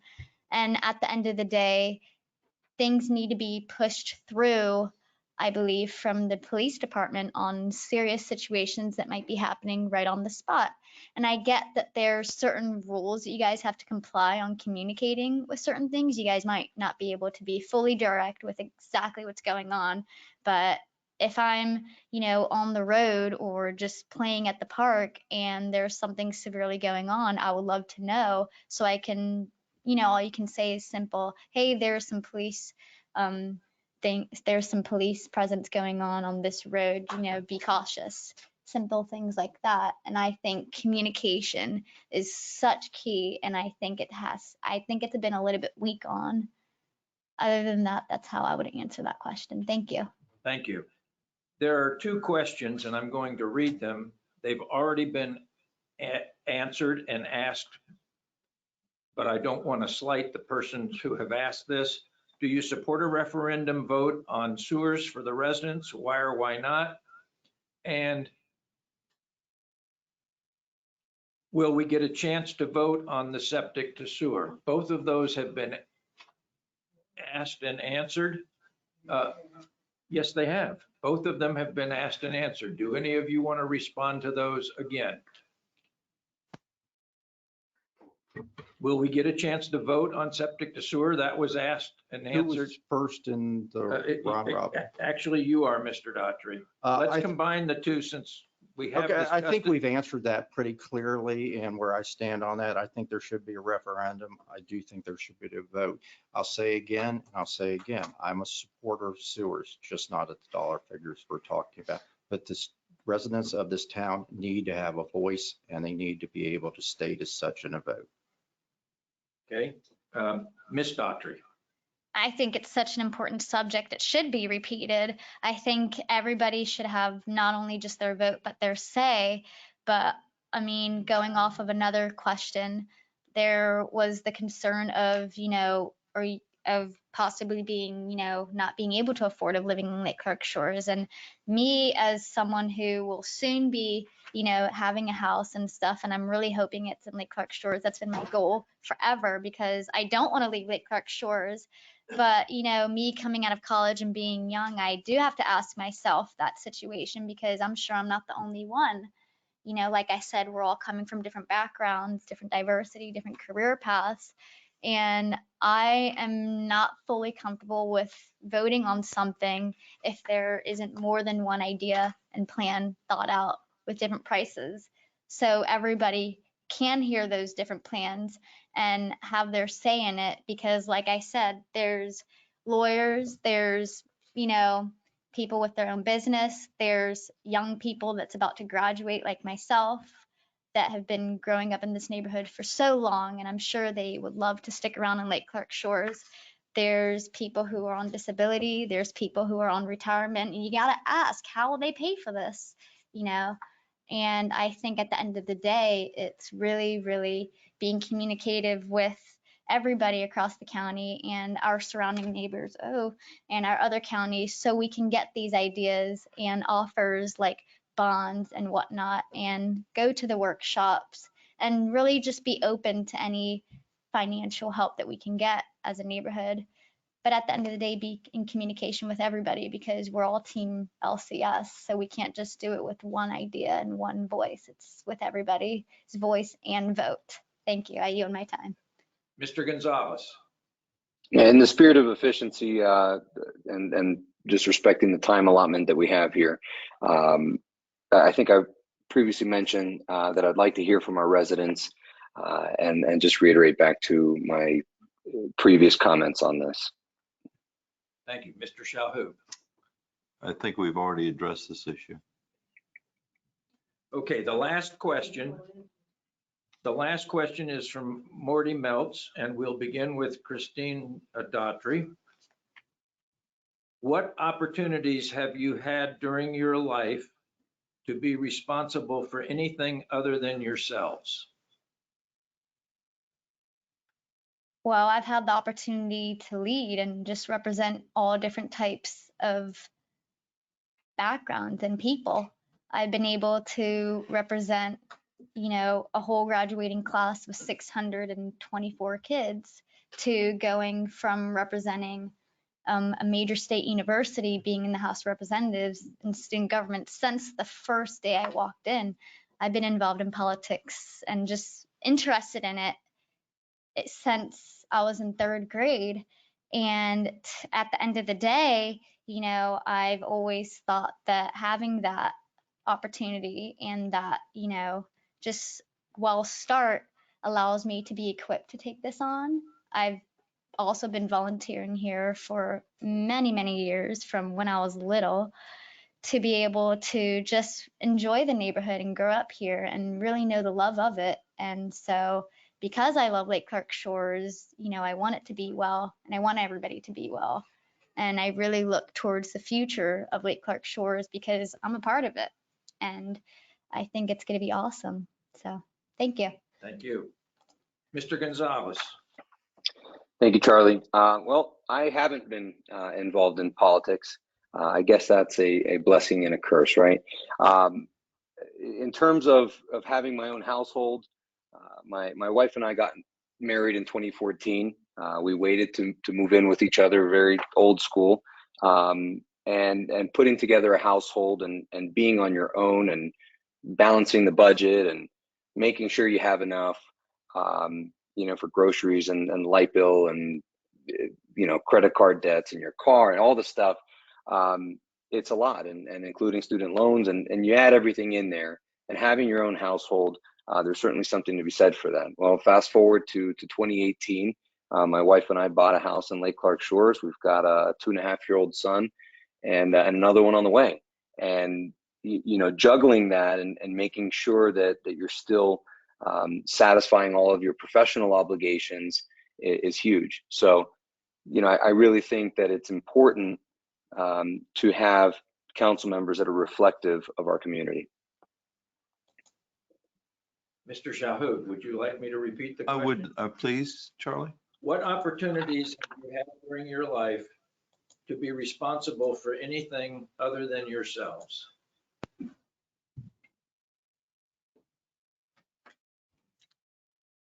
How much time do you need for that one? I have an office that I'm responsible for 5 families. Thank God all of my kids I promised them 2 things in life, a good smile and a good education. And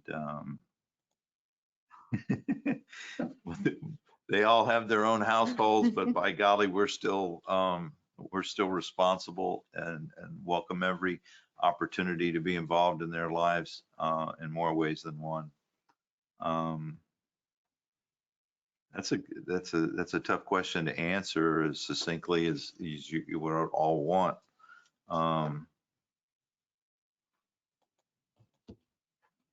Not sure I can answer it any better than that. You know, I've been a lawyer since 1978.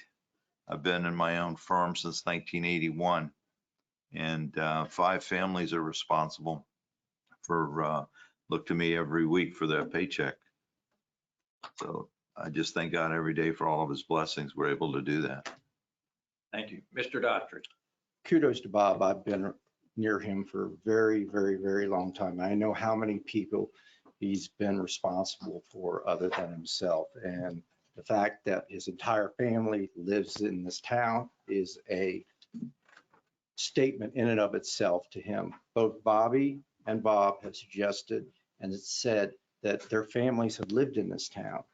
The person I am most responsible for, other than myself, is sitting next to me on this dais, my daughter. And I think it stands for itself that she has the wherewithal to run for an elective office at the age of 22 years of age and sit up here on this dais and go head to head with not just me and not just Bobby, but to someone who's been here for 30 years and stand on her own 2 feet. I think it stands for itself. Bob has mentioned it, Bobby's mentioned it. This town is about community and families, and I'd be very proud for my daughter to be able to also reside in this town in the future. Thank you. That concludes the questions. And we will now have each candidate give their closing remarks. You have 5 minutes, and we will go in the same order as your opening statements. For group 3, we'll begin with Mr. Shalhoub. You know, I was asked what advantages do I have over my opponent? Well, I've known Tim Daughtry for many, many years. We've worked close together on many of the projects within the town. But what I think stands out is experience matters the most. I have a proven record of accomplishments that ensure government is working to support us, our businesses, and our neighbors. I have a long-standing relationship with elected officials. We have one of the lowest crime rates in the 39 municipalities. We haven't mentioned anything about the great Lake Clark Shores Police Department. We were the first, and I spearheaded this, put videos in the cars and to use it as a teaching tool. And then next, we wanted body cameras. The Lake Clark Shores was the first municipality in Palm Beach County to implement body cameras. We accomplished that together. We did this as a team. You know, the old saying, there's no I in team. That's true. But there's another old Lebanese saying, you can't clap with only one hand. And through the help and participation of all of our neighbors, we're able to accomplish great things in this town. And I have the passion to continue to do that. I work harder, in my opinion, than anyone on this dais. When it comes to a project, especially think about the barbecue. Look at the people that have volunteered. Over 100 people volunteer. And they'll tell you, I'm one of the very first, if not the first to show up, and I'm one of the very last to leave. That's my work ethic. I bring that work ethic to this dais. I bring that work ethic to the town of Lake Clark Shores each and every day. I'm the one out there knocking on the doors. I'm the one out there that are talking to the people. You've seen what I've done in this campaign. What you see is what you get with me. I'm a simple guy. I might be complicated, but I'm a simple guy. I'm here to help. You need something, call me. I remember a resident picked up the phone, called me and said, "Is this Shalhoub?" I said, "Yes, sir. I just want to know that I think you're crazy." "Why is that, sir?" "You gave everybody your cell phone number." "I just had to call and see if it was really your cell phone number." I said, "Yes, sir." He says, "Well, I got to hand it to you." I said, "Thank you." Look, folks, we talk about, the septic to sewer. It's a hot issue. I know that. We're going to be doing the best we possibly can to minimize the financial impact on everybody. We're in this together. I don't want to see anybody put a stick in the ground and leave. I want everybody to stay here and work. When you get your tax bill, and I just took a look at it, we pay for Lake Clark Shores less than in my situation, less than $150 a month for all that we offer our neighbors. I think that's a great value. But we can't do it alone. We have to do it together. And I keep on telling everybody, we're in a strategic partnership with all of our sister cities, with local leaders, and we just have to be together. Thank you for your support. Thanks for coming out. And please go and vote on March the 8th. I think that the voter turnout on March 8th is going to be the biggest voter turnout that this town has seen in over 20 years. That's my prediction. Thank you very much. And good luck to all the rest of the candidates. Mr. Daughtry. Bob, $75 a month for me for the privilege of living in Lake Clark Shores. I got my tax bill right here. And everybody, you really need to look at it, where our dollars are being spent. Also, I would suggest you look at the town budget for this year. It's really important and you need to spend some time with it. There's a very stark difference between Bob and me in running for this election. He's been here 30 years. Bob has done an admirable job. I think he's done a great job in instances, but it's time for a change. I stand for no sewers unless we can get them installed at a reasonable cost, period, end of discussion. I will not support any cost that would require a single resident of this town to move out because of that cost. I support the Greenway Trail. We didn't get a chance to talk about that this discussion tonight. Unqualified support for that. We need better communication from the town council to the citizens. And Bob has mentioned that time and time and time again. I really think the town council has really not been communicating with the citizens as well as it can. Both Bob and Bobby have mentioned other means of reaching the citizens in this town. I agree with them on that. And I think on a rotating basis, we need to allow our individual town council members to meet individually before the town council meetings on a month-by-month basis, half an hour ahead, 45 minutes ahead, an hour ahead, and have informal conversations with people in the town about what's important to them. 3 minutes at the end of a town council meeting for a resident of this town to speak about issues in this town, it's just not enough time for the residents to get off their chest what they have on their chest. In closing, I would like to relate two things about two people that I've been privileged to know and see in this town council chamber. And Bobby has mentioned being a good fiduciary. I can remember Malcolm Lewis sitting in this chamber and criticizing the existing town council members when they made the choice to pull money out of the utility fund and use it for general fund expenditures in this town. I don't know what the exact amount at that time it was. I think it was a little over 100,000. That amount is up to $200,000 a year. This is money that should be spent on the repair and replacement of water lines in this town. And where would we be if we still had that money to this day? Malcolm Lewis was as great a champion for this town and as an important fiduciary for this town. And I would like to share with you my thoughts about another person who was a dear friend of Bob's and mine. And I've mentioned him before tonight, Jim Tackett. And I remember when Dan Clark was interviewing for the position as manager of this town, as town administrator. And I remember Jim getting up and being very forceful and saying, it is not the people on the dais that run this town. It's the citizens and the volunteers in this town. They have the power in this town, and they should be the ones telling us what we need to do to make this town to function better. You need to share with us your voices, and I'm willing to listen.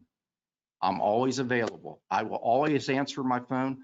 I'm not so good with emails, but I'll try and do that better and better as time goes on. And in this process, I've been having to go back and forth and check them more regularly every day and catch ones that I might miss. I'm always available on my cell phone, 561-596-3386. And I always answer my phone. Thank you for your time. We'll move on to group 4, Ms. Daughtry.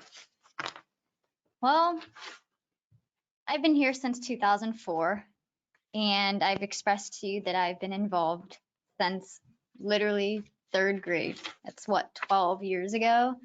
And there's been an amazing town council here. They have been here for so long, and I think it's amazing to the point that it should be rewarded to them, that I think it is time for them to, you know, maybe step aside and even try out for a higher position because of that, because that's how, you know, leadership works. You know, you start somewhere and you go up from there and you get higher. And that's how I started. You know, it all starts just by talking to other leaders. And you know, at the end of the day is that I feel that we haven't had a female on this town council in a while. The last one was Michelle Daniels. And we've spoken about some things that she's done, and she's totally been inspiring to me. But at the end of the day, you know, I am young, but because of that, I think it will allow diversity into our town council. I think that, you know, it's amazing that we've had great people on our town council, but at the same time, though, I've seen that a lot of them has, you know, been lawyers. And I think it's very important to be diverse, not just, you know, ethnicity and based off of, you know, gender, but also just of what you do and who you are. It would be awesome to have lawyers on the council. It would be awesome to have business owners on the council. And it would be awesome to have a young person that's about to graduate in 8 weeks on the council, because it gets viewpoints from different age groups and different backgrounds. And that's how you make a diverse dais, a diverse council. And that's how you get things done, because different ideas coming from different places allow people to meet in the middle to be able to satisfy as much people as we can. And that's how, you know, leadership works. I've seen so much people closing each other off if they just don't agree with each other. But I think at the end of the day that, you know, we're not all going to agree with each other, and we're not all going to be able to get what we want the way how we want it. It's about meeting in the middle. And I think that's just how politics works, red or blue, whatever side you're on. And, you know, I've been in the Senate, I've been in Tallahassee, and I've been able to start the Pledge of Allegiance right on the Senate floor. And it was such an awesome opportunity. But I know that I've already represented thousands of kids in Tallahassee. I've represented the county in Tallahassee, and I'm definitely I want to represent Lake Clark Shores in Tallahassee, because I've done it before already to even a bigger body than Lake Clark Shores. You know, Florida Atlantic's huge. There's multiple campuses. And I know each representative in the House of Representatives takes on at least 1,000 kids. And it's just all about listening and being out there in the community, which is what I've been doing for so long. Me volunteering for barbecues, the lake cleanup, being race director for Lake Clark Shores Loop Around the Lake, and just so much more. And I think it's my turn. You know, when you move from school politics to state politics to county politics, like working with commissioners this past summer and just overall throughout my life, there comes a moment when it's time to actually get a position. And then there comes a moment when it's time to update and move higher in seats too. And so I think that should be evaluated. So, because one day, you know, Bob might not be around because for whatever reasons, maybe the family might move, get relocated, get updated, stuff like that. And I think it's also important to, you know, pass along the baton someday to be eligible to allow the newer people in Lake Clark Shores to take it on. And I think I'll be a great start considering I've been looked at as a leader for so long in the county and just in the school district and just all around at FAU. Other than that, I'm really excited and I invite you all to allow me to represent you all. Thank you. I yield my time. Thank you. Mr. Gonzalez? Thank you, Charlie. Thank you, everybody that have stayed to this late hour. We're going on a little over 2 hours, I guess. You mentioned Jim Tackett, and there are a few people that I can think of, and maybe in the history of Lake Clark Shores, there are others. But if you can bleed Lake Clark Shores, this gentleman, if you know him, I know that you have good and fond memories of Jim Tackett. If you don't know him, he's an incredible man that did so much for our town. I mentioned we moved in 1999, and I was in middle school. I had been bullied. I was in a tough spot for a young adolescent. And Jim Tackett, I spent lots of time with him and his son, John, and his family. And he took me under his wing, and he would teach me how to cook. And he would tell me all the things about life. And most of all, he taught me about community. He taught me about volunteering. And I have very, very fond memories of that man. I grew up 3 doors down from him. I digress a bit. I'd be remiss if I didn't tell you my background in terms of, you know, where my family comes from. My family emigrated from Cuba in the early 1960s. They fled communism and gave us a life in the United States. I am first generation American. I am the first generation that has gone on to get a postgraduate doctoral. My great-grandparents worked at St. Anne's Church as a janitor and taking care of the priests. I grew up in a body shop, a shop that my father had the opportunity, but also the struggle of starting a shop when he was 19 years old in 1979. The ethics, the morals, and the values that he has taught me, and my mother and the generation before me, I cannot begin to put those into words. The only thing that I ask that you vote your heart. I ask that you vote your mind.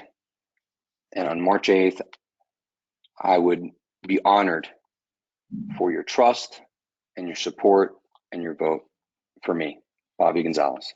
Thank you for your time. Thank you for your attention. Have a good night.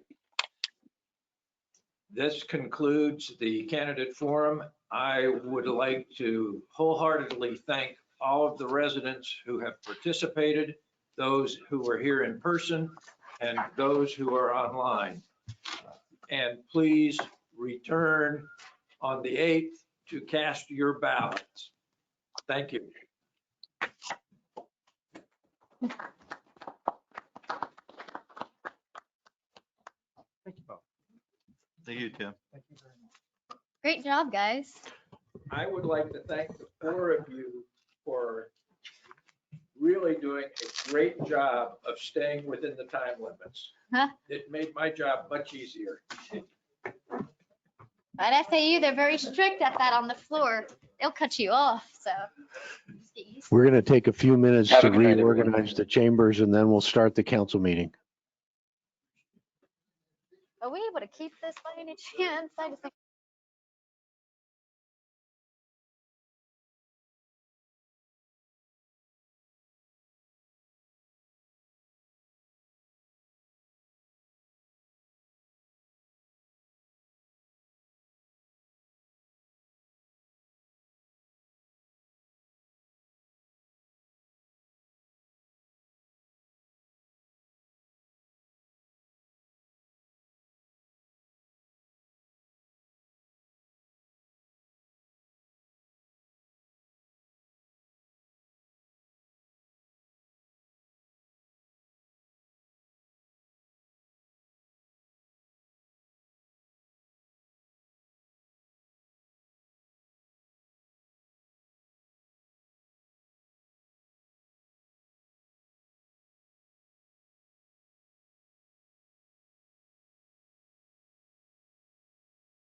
I was these guys' age. You ain't that old, then.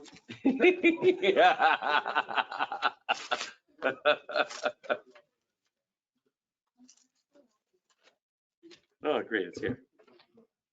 Is that it? You got it? I have it.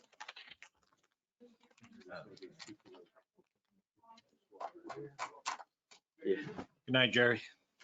Jerry, thanks for coming. No, thank you for all what you guys do. Yeah, this time. Thanks for all the sacrifices you do for the town. Thank you. They're not gonna be getting with us.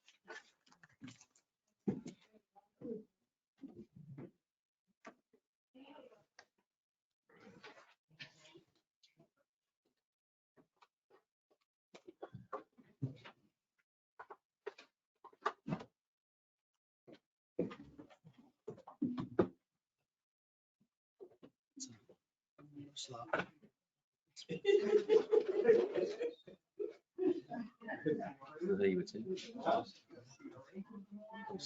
You don't need to mention it.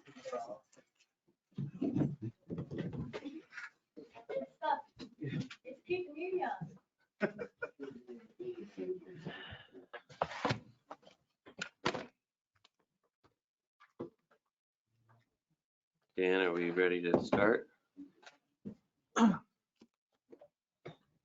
We are, Mr. Mayor.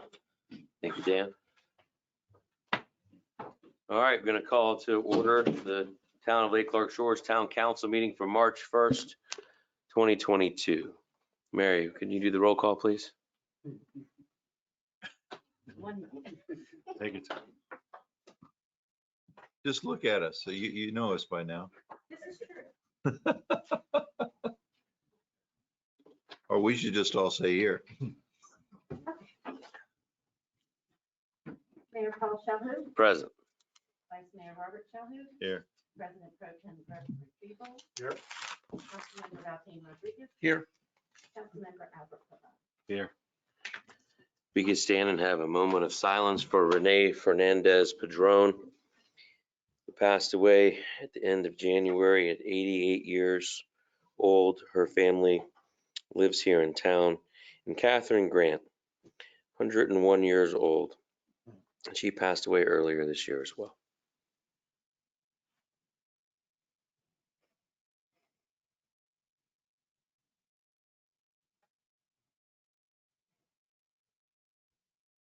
May their memories be eternal. Pastor, would you be so kind as to do the invocation and lead us in the Pledge of Allegiance thereafter? Let us pray. Who may ascend the mountain of the Lord?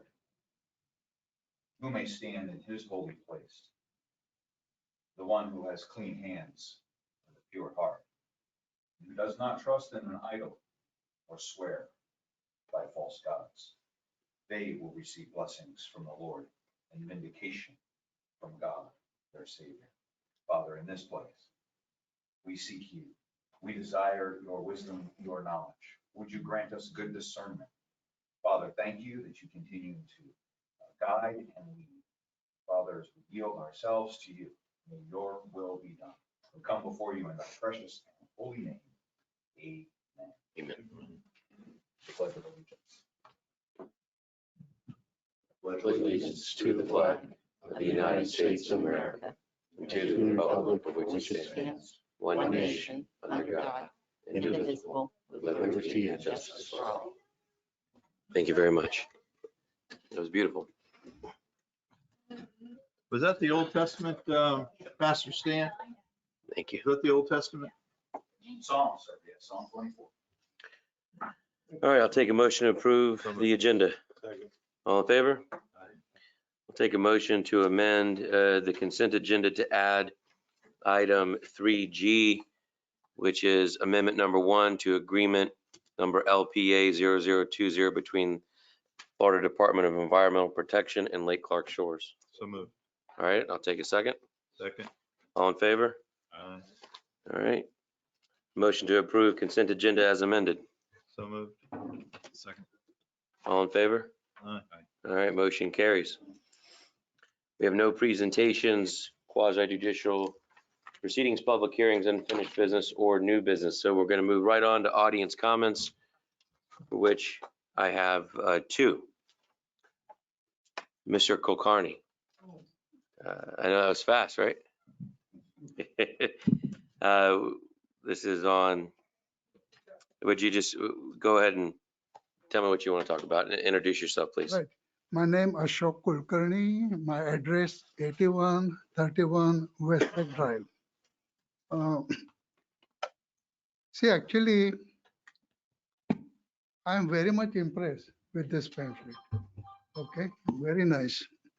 And I want this logo, what it says here, keeping you in the know in the Lake Lure shores, what it says, which is very nice.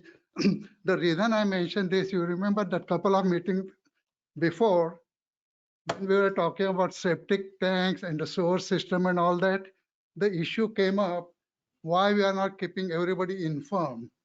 So I personally think this is the ideal thing, you know, that this is looks very nice. It's not cheap. Money is spent. So this kind of a thing should be used to keep everybody, because it goes to everybody's house. Right.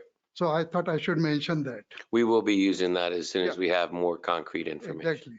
So that was one thing. Another thing, you'll be surprised. I also live in this town more than 30 years. And in fact, when we moved, your house was available. So actually it must be the similar time. It was too big for us. Okay. I'm glad you left it alone. But my basic question is this, after all this discussion, it was a good meeting and good, actually. I'm lucky I got chance to get in here. But my fundamental question is that because I've been here more than 30, 35 years, can you explain that to finish the road surface in one shot is too expensive for the entire town? I can understand. But in last 30 years, this is not done. Can you give me the reason why it was not done? Now we are talking about sewer, we'll have to do this and we'll have to do that. Why it was more than 35 years, it is not taken care of. When all our around the towns, if you go there, they are wonderful. This town is great, but road surface is not finished for so many years. So I want the answer. No, and I did want to just make sure I understand you and the rest of the council does as well. I know the answer for why it hasn't been done in the last few years, certainly since I've been on the council. Are you referring to further back in time than that? Yeah, entire town could have been done. It was done step by step, not in one go. It would not have been expensive, but it's not done. Why? Dan, you know Maybe last. Mr. Shalhoub, hey, Well, why, Greg? Yeah. When the crash came, we had the monies to pave the roads in the budget. Joanne Hatton, the first thing that got pulled was those dollars to do that, and they were moved to other places. Bob was responsible for having a contingency fee, which also went away. That was $30,000. I've read the budget upside down, inside out. One of the things that I've advocated for up here is I live in this community too. yeah, I came here just like these guys. You remember me. sure. I was a beginner. And I agree, there are times for everything, but that's what happened. There's no mismanagement going on within the town of Lake Clark Shores over the years. Mr. Clark's actually just getting caught up because the rules of the road are such now put forth by the state of Florida. And he was a home rule advocate that he got because they're eroding our home rule every single day in Tallahassee. That's where those dollars went to. And then they started replenishing them, and it's a good plan to wait until the work is done. There have been portions, Dan, if I'm not correct, of some areas that we identified of intersections that have been repaved, correct? Correct. And other roads within the community that already have the sewer systems have been done, correct? Almost all of the north end of the town has been paved, and a lot of the areas like the heights have been paved. 35 years is a long time. I wish compared to other communities, everything, especially Westlake Drive. And I now see that certain areas are done. It's like a looks patchy, you know, that rest of the road is not good. So I thought I should raise that question. And now the issue will be, because we will be doing sewer and septic and all that, so we'll have to hold it not to do that. This is, but I was curious. Sure. It's a long time this was not done, so that was one thing. Okay, actually, you remember, I just really mentioned one question on agenda 2 in 1 and 2 items under 5. Actually, my quick question is that taller building, there is a reference there. Can you see that agenda 2? Agenda 2. Sorry, The agenda CRA, 2. it's the CRA agenda. that Oh, was- well, yeah, why don't you wait for the CRA and come back up? Right. So when you are making reference to taller building, where you are talking? Because majority of the place is single family homes, except for the Forest Hill. So I'm just kind of a little bit lost. Are you on the CRA agenda? You just come back, we're gonna have that immediately after this meeting. So just come back up and Dan Clark's gonna be doing a presentation, so you might actually get the answer in that presentation. I don't know. But there is no agenda. You're looking at this agenda, right? Yeah, this page here, agenda, Yeah, that's the CRA. That meeting hasn't begun. right.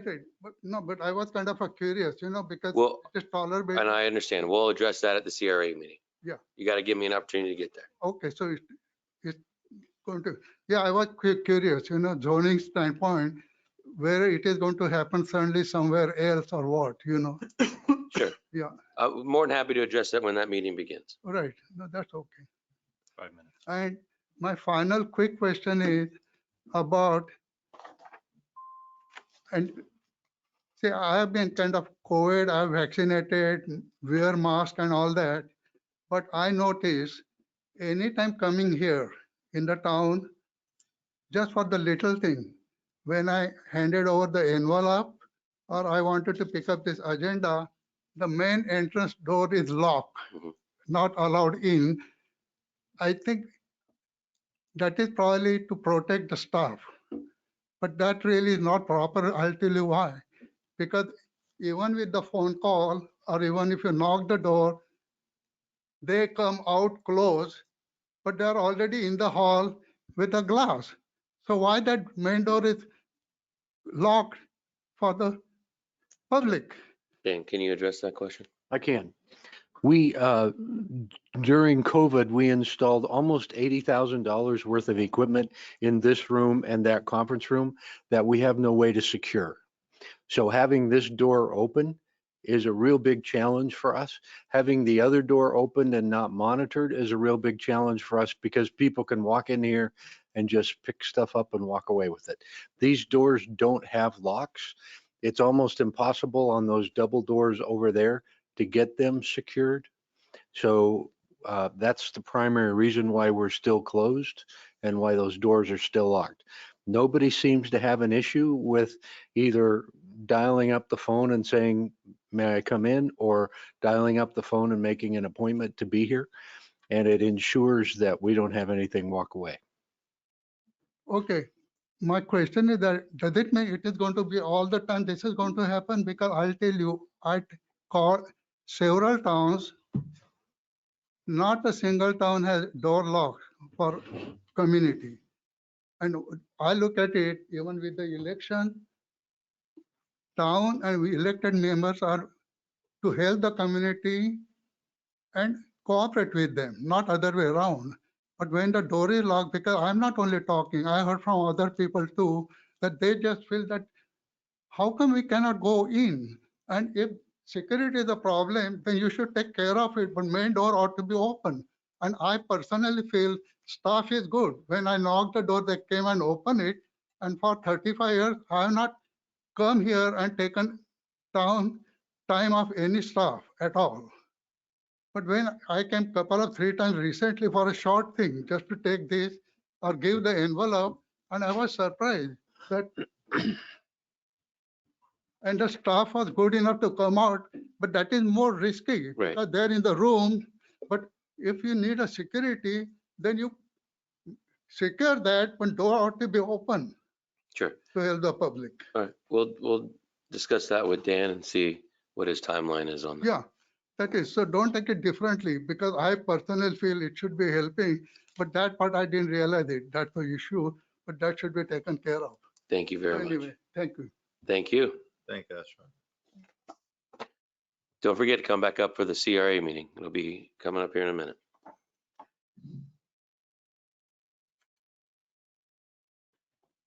Catherine? Waldron? Is she here? I think She- Mrs. Workman's gone. No, Workman. Okay, I couldn't read the handwriting. Sewer is been being paid for. How is it being paid for? I feel like this was asked at the forum, but it's gonna be paid for by the town, and then an assessment would be applied. That's the long and short of that one. Okay. Moving on. Any written questions then, Dan? Or any more audience comments? No hands raised at this time. There are a number of questions that were left over from the other meeting. I think they've all been addressed. All right, thank you. And to further elaborate, it's a matter of how much money we can get in. No matter how it goes, the town is either going to receive money from a loan or grants or both, and it will be paid for. At which point, then an assessment would be levied on the affected homes. So that's how functionally it would work. Sure. Tim Daughtry, 1410 Keller Road. So I mentioned it in the previous meeting. There is a meeting, a workshop Yeah. at Palm Beach County, 29th, 9:45 in the morning, and it's to discuss the environmental water bond. Right. Okay, and from Dave Kerner's office today, I got possibly it's $150 million. It's a project bond that Dave submitted in 2019, but then it was pulled because of COVID. Now it's before them again. It would behoove us to have as many of the important people in town attend that meeting and speak in support of that, so we can get that on the voting rolls either in August during the primary season or this coming fall, to get as much money as we possibly can. Because again, we're talking about a huge sum of money on a per house basis, and any money we can get. And $150 million, that's a lot of money out there. Yeah. So, okay. As long as I'm not in trial, it's on my calendar to be there. Okay, so I confirmed with Dave's office today, and you all can confirm with him too, but it behooves all of you all to be there. It really does, because you're all the leadership of town. Sure. Okay. Thank you. Thank you. Any more audience comments? Nothing written in? No, sir. All right. We're going to go to status reports. We'll start with you, Chief. Thank you. All of you have a copy of my report. Tonight I gave you the written summary that was done by the assistant chief for you all to review. As you all know, I think I mentioned last time, our UCR reports were turned into the state and approved, and we were down 51% on part one and 50.3% on part two crimes. This past month, we had a couple of arrests, misdemeanors, they're on the report we look at. And just to keep you up to date on the LPR camera system, we processed 26,506 tags were checked and processed. And we didn't have any felony vehicles in town, but we did have 85 miscellaneous traffic hits, put down like 65 expired tags, 20 driver's license possibly suspended if they were the owner or the driver of the vehicle. So that kind of gives you an idea of the statistical part, plus along with the additional information on state attorney on cases that were filed and were prosecuted and the outcome. Fantastic. questions. Any questions for the chief? I have a question, if I may. Yes, please. Cars are still turning on to CSX track south on Forest Hill Boulevard. Assistant Chief Sal Abruscato is working with CSX to have more barriers put up. GPS directions have told each driver to turn and they follow directions. Am I understanding that they're turning onto the tracks themselves rather than and going off of the street? Exactly. You gotta be kidding me. No. Every driver that we've spoken to said, well, the GPS told me to turn, so I turned. And we, me included, and all the officers asked, aren't you like looking out your window? They said, no, they were told to turn, so I watched and I turned. We had one car last month, drive a quarter mile down there, right down, they had a tow truck, they had a little oil. 3 days ago, I talked to Lieutenant in charge of CSX, said, listen, this is ridiculous. I'm the assistant chief, normally I dress in shirt and tie. I'm shimmering down to the canal to pick these delineators up that you say we can't get. I have 3 brand new ones in my cage that I procured. Give me the glue, I'll do it myself. I'm the one sitting these cones up every day. Because I like you, I do not want a fatality on our roadway. And apparently went high enough where I got an email, I refused to talk to my phone, I went an email, so I told you so. I am that guy. And we are at the top of the list, they are supposed to take care of it as soon as possible. You have to take some pictures, Sal. I gotta see these cars going down the railroad track. I have a video somewhere of one that can hit. You know, we got the people out of the car and time to pick the car.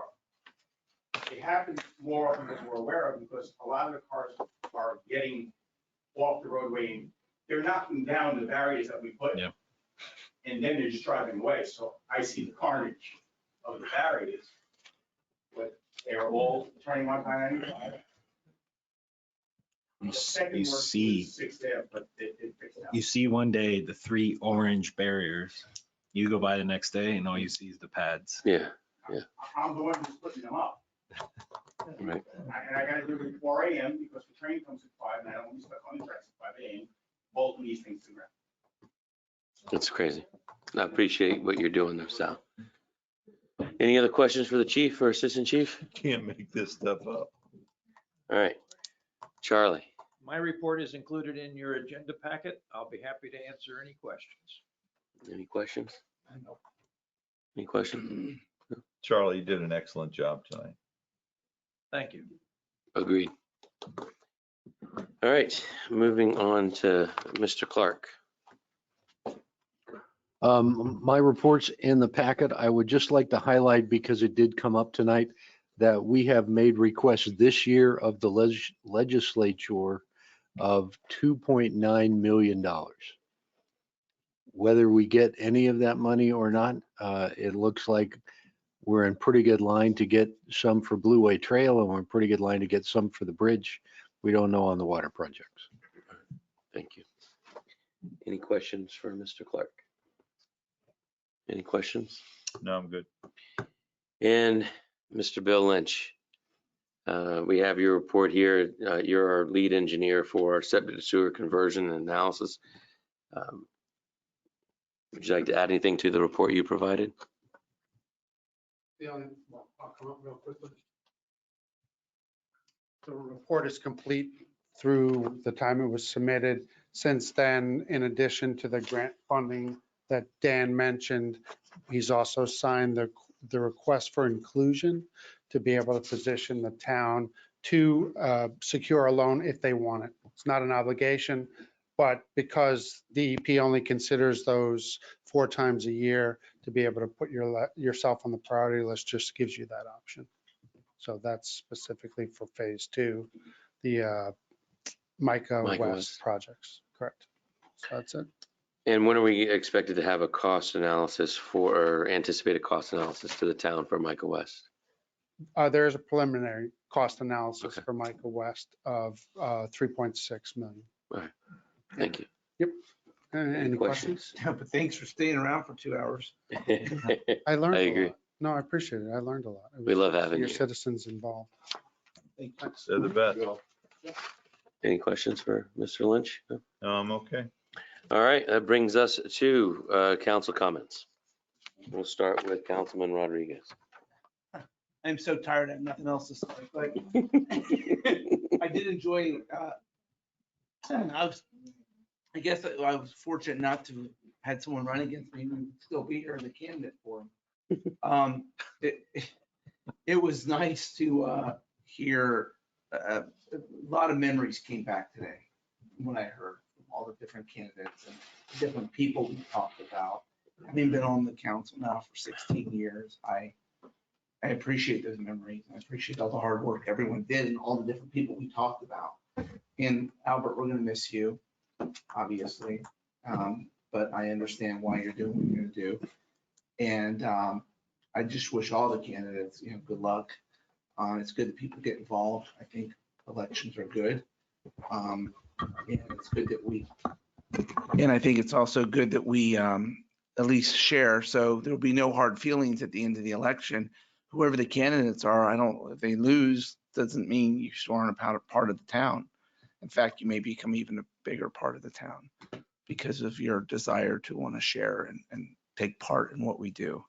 So I really appreciated the energy tonight, although it was really hard to keep attention for that long of a period of time. I think we're setting a record here on the hour that we're here tonight. Yeah. That's all I have. Thanks. Thank you. President Pro Tem Freeble.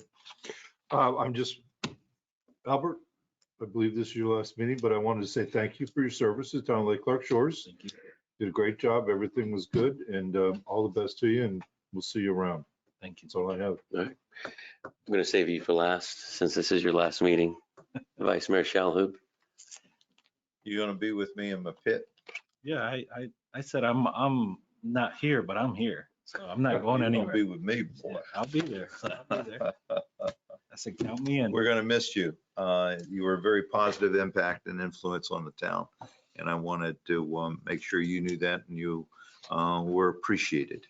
Thank you. I know I speak on behalf of everyone. You added a different influence to the town, and very, very positive. And I wish you the best of luck. Appreciate that. Thank you. All right, Councilman Pavone, your last council comments. Yeah, and he loves him. I have to say, being on town council, I thought it was just once a month meeting. And I didn't see everything that was involved. And I can't believe what everybody up here does all the time.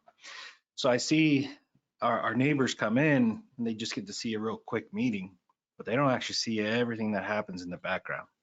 So stay involved and you will see, especially you, Dan, I give it to him all day. So you guys, a lot gets done and I love this town. I might not be up here anymore, but you'll still see me around. I'm not going anywhere. So I'll see you all the time. So. Thank God we're neighbors. So All right. that's it. Yeah. Thank you very much. And want to echo what everybody else has said. Albert, it's been a pleasure serving with you. Your time up here was too short, but we're going to miss you. Look forward to serving with whomever ends up taking over your seat. And may you continue to prosper and help make our home values in Lake Clark Shores go up and up. Also, Officer Manick, you got a nice recognition from one of our residents that wrote in a letter thanking you for bringing them a flag. It seems like almost every meeting you're doing something that is a standout. You're standing out amongst your peers, and it's amazing. So thank you for your continued amazing service to our town, to our residents. You care so much, and it's certainly appreciated by myself, and I'm certain the rest of the council. Let's see here. That's it for today as far as I'm concerned. I want to thank all the candidates. This was wonderful having this type of a forum, hearing new ideas, fresh perspectives, and more importantly, hearing all the questions from the residents. It wasn't one or two, it was multiple questions from many residents. That just shows that y'all are engaged, and that's what we want up here. We are very accessible. Every single member of this town council is. You can Google me and probably find 6 different ways to contact me.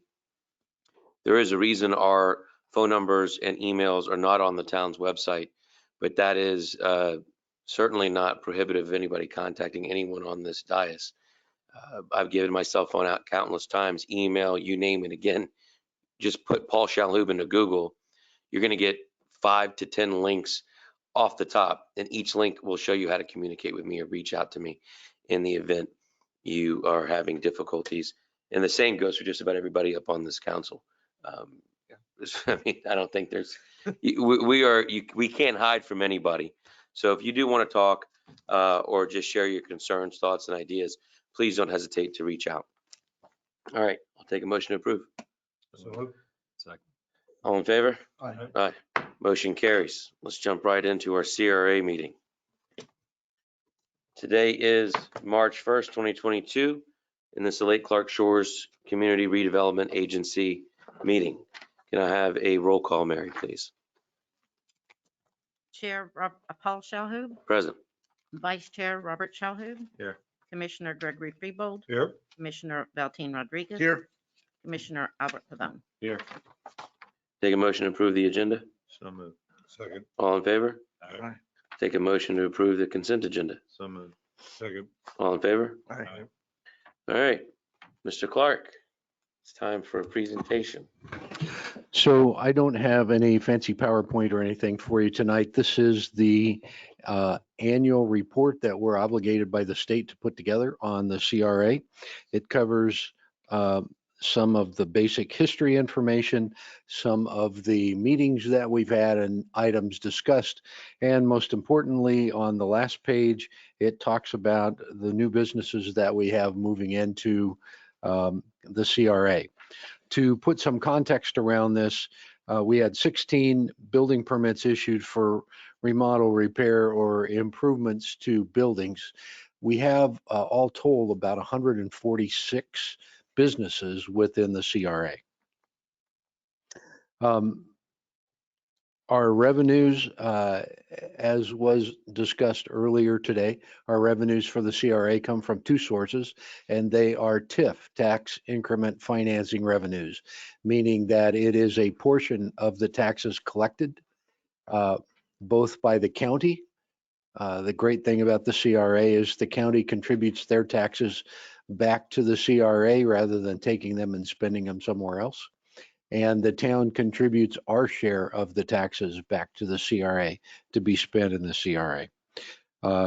That number last year was $65,958. Not a lot of money, but it's great to have it. And we have some great programs within the CRA to help improve properties within the CRA. I think that's fantastic. That's over 3 times from when we began, isn't it? Yes. Mary, do we need a motion to approve? We can. So moved. Second. May I ask a question, please, for discussion? Because they're talking over there, and there was a question asked tonight about the property on the corner of Forest Hill and Westlake. Is it true that in that same area right there, there's another property that is actually being utilized as a residential property, but is also listed as commercial use property? Mrs. Gito's house? Yes, I believe that's true. So I just have a question would that property there fall within the CRA? And if the individual wished to convert that from residential to commercial, we couldn't say anything about that. For Mrs. Gito's house, I believe you're right. I know for sure that it is in the CRA already. The 6900 Westlake property is not in the CRA. Okay, I just wanted to make sure we were clear on that. Thank you very much. So there's a motion on the floor. It's been seconded to approve the annual report. Second that motion. Yep. No, it's been seconded. We got to vote on it. All in favor? Aye. Aye. Okay.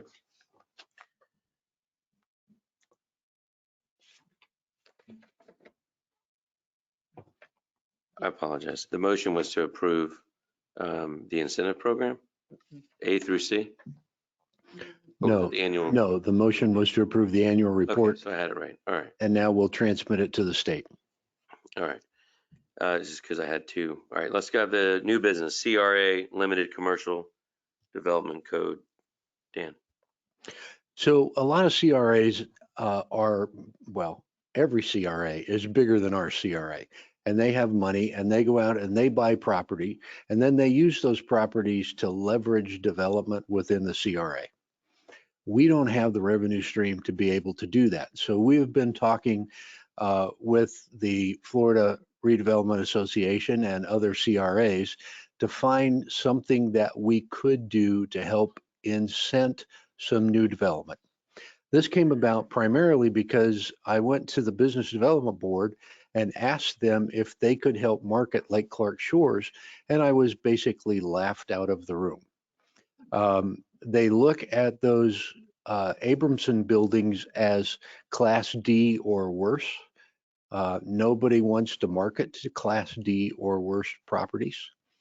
Mr. Abramson doesn't seem to have any interest in making any improvements to those properties.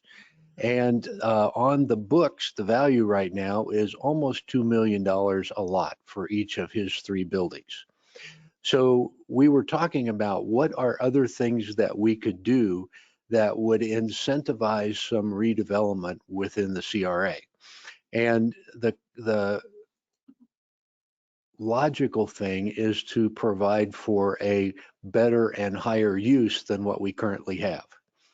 No pun intended, but a higher use in this situation is probably a 6 or 7 story building that is a mixed use type development. So we would have housing, we would have office space, and we would have some retail. Doing that provides for a developer to come in and say, okay, I'm not looking at a $2 million cost and replacing it with a newer building, and therefore I never can clear my debt. I'm looking at a $2 million cost with a $15 million opportunity here to build a bigger, better, brighter, nicer building.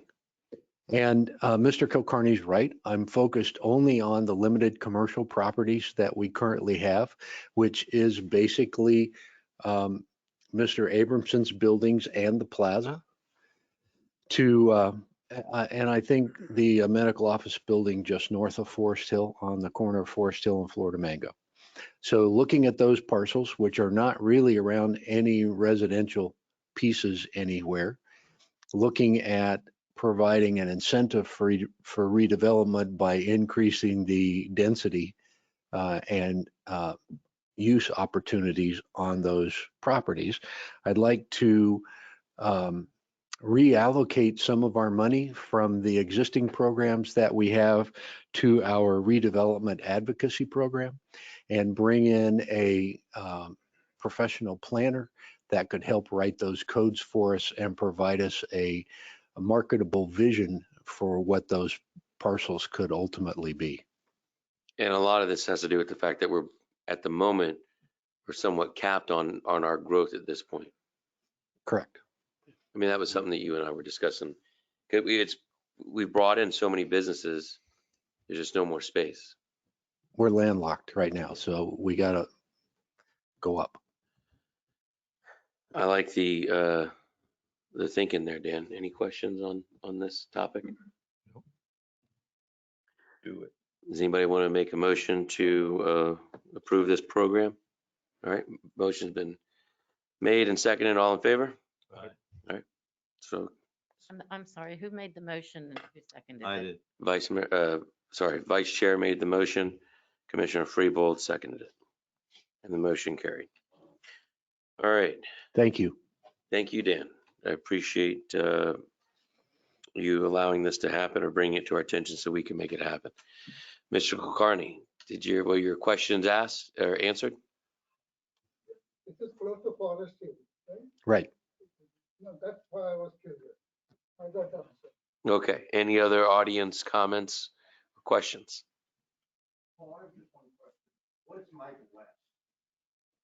That is Mediterranean, Indian, Caribbean, Arabian, Westlake. So we have a price on the sewer at that location, correct? We have a planning level price. Right. What is that? Planning level? A planning level price means that there's no design to do a takeoff and actually have specific prices for each item. So this is an engineer's estimate of what the cost will be. When the design's complete, we do an engineer's opinion of cost, which actually does a takeoff of every pipe and every valve and every ditch dug and prices that against the local construction costs. Well, we're gonna address CRA business today, which doesn't include septic sewer conversion like Clark Shores. No problem. All right. Any emailed questions then? No, we're good. All right. Any? Oh, wait. Jen Chanowski has her hand raised. Okay. Good evening, Ms. Chanowski. Could you please state your name and address, please?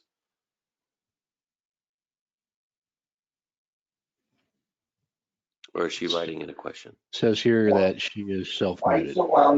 There she is. Oh, hi. I had a question, but it was much earlier. It was much earlier. Can you hear me? Is it on the CRA? No, it was much earlier. I don't even remember. I typed it in, but then you guys weren't asking it. Oh, yeah, it was a question about sewering Micah West. So there was a cost and I missed it and the guide said it. And I want to know what each of those residents was going to be charged and when that project was going to start and end.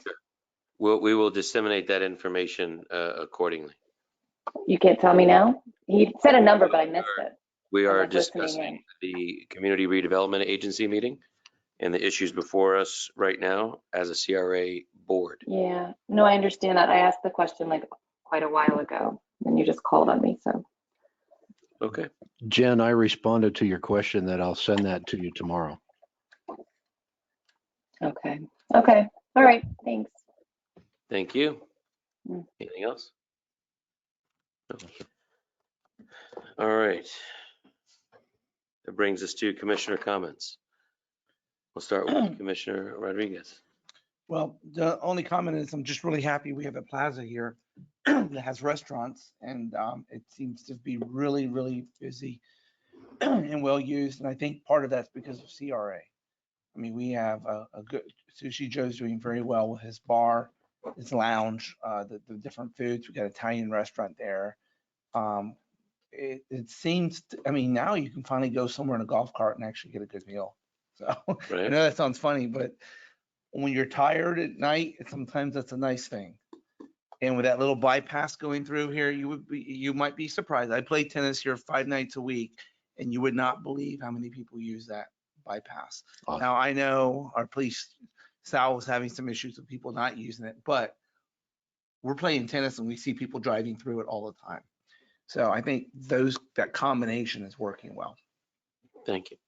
Mr. Mayor, if I may add, we've provided or will provide, we are processing about $25,000 worth of incentives that helped bring those restaurants to town. That's fantastic. Thank you. Commissioner Freebold. Dan, has anybody approached anybody over there on the north side of Forest Hill Boulevard or of any of those properties, or they're not interested in using their property use differently, or like some of the multi-unit family housing and things of that nature? We have not approached them directly. There has been a lot of redevelopment in that area, and some of those have turned into really nice office space. And that all there is considered part of the CRA, correct? Correct. Okay, very good. Thank you. By the way, the parks are also part of the CRA. And if in fact we get the FERDAP money, we'll have a $37,000 match. And the recommendation for the 2023 budget will be to spend $37,000 out of the CRA funds as the match to that pickleball court project. Okay, very good. Commissioner Pavone, No comment. Vice Chair Shalhoub. Thank you very much, Dan. I know we've been talking about going up for a long time along that area there. And my recollection is that you have had an opportunity to discuss with some developers if they would be interested, especially if we do change the height requirements. Because right now it's what, 30 feet? 30 feet, yeah. Yeah. And so now if we can go up 5-6 stories, the ROI is just, will be, very inviting. The developers that I've talked to have all said it's a chicken and egg issue. They're not going to speculate and buy a piece of property hoping that we change the code. So we want to get ahead of this and change the code now and then go back and talk to them again and say, here's what we have to offer. That's our fiduciary responsibility, to look at everything and look at its highest and best use. Thank you. I don't have any comments. Thank you, Dan. Take a motion to adjourn. Move. Second. All in favor? Aye. All right, motion carries. That concludes the CRA meeting and the meetings for this evening.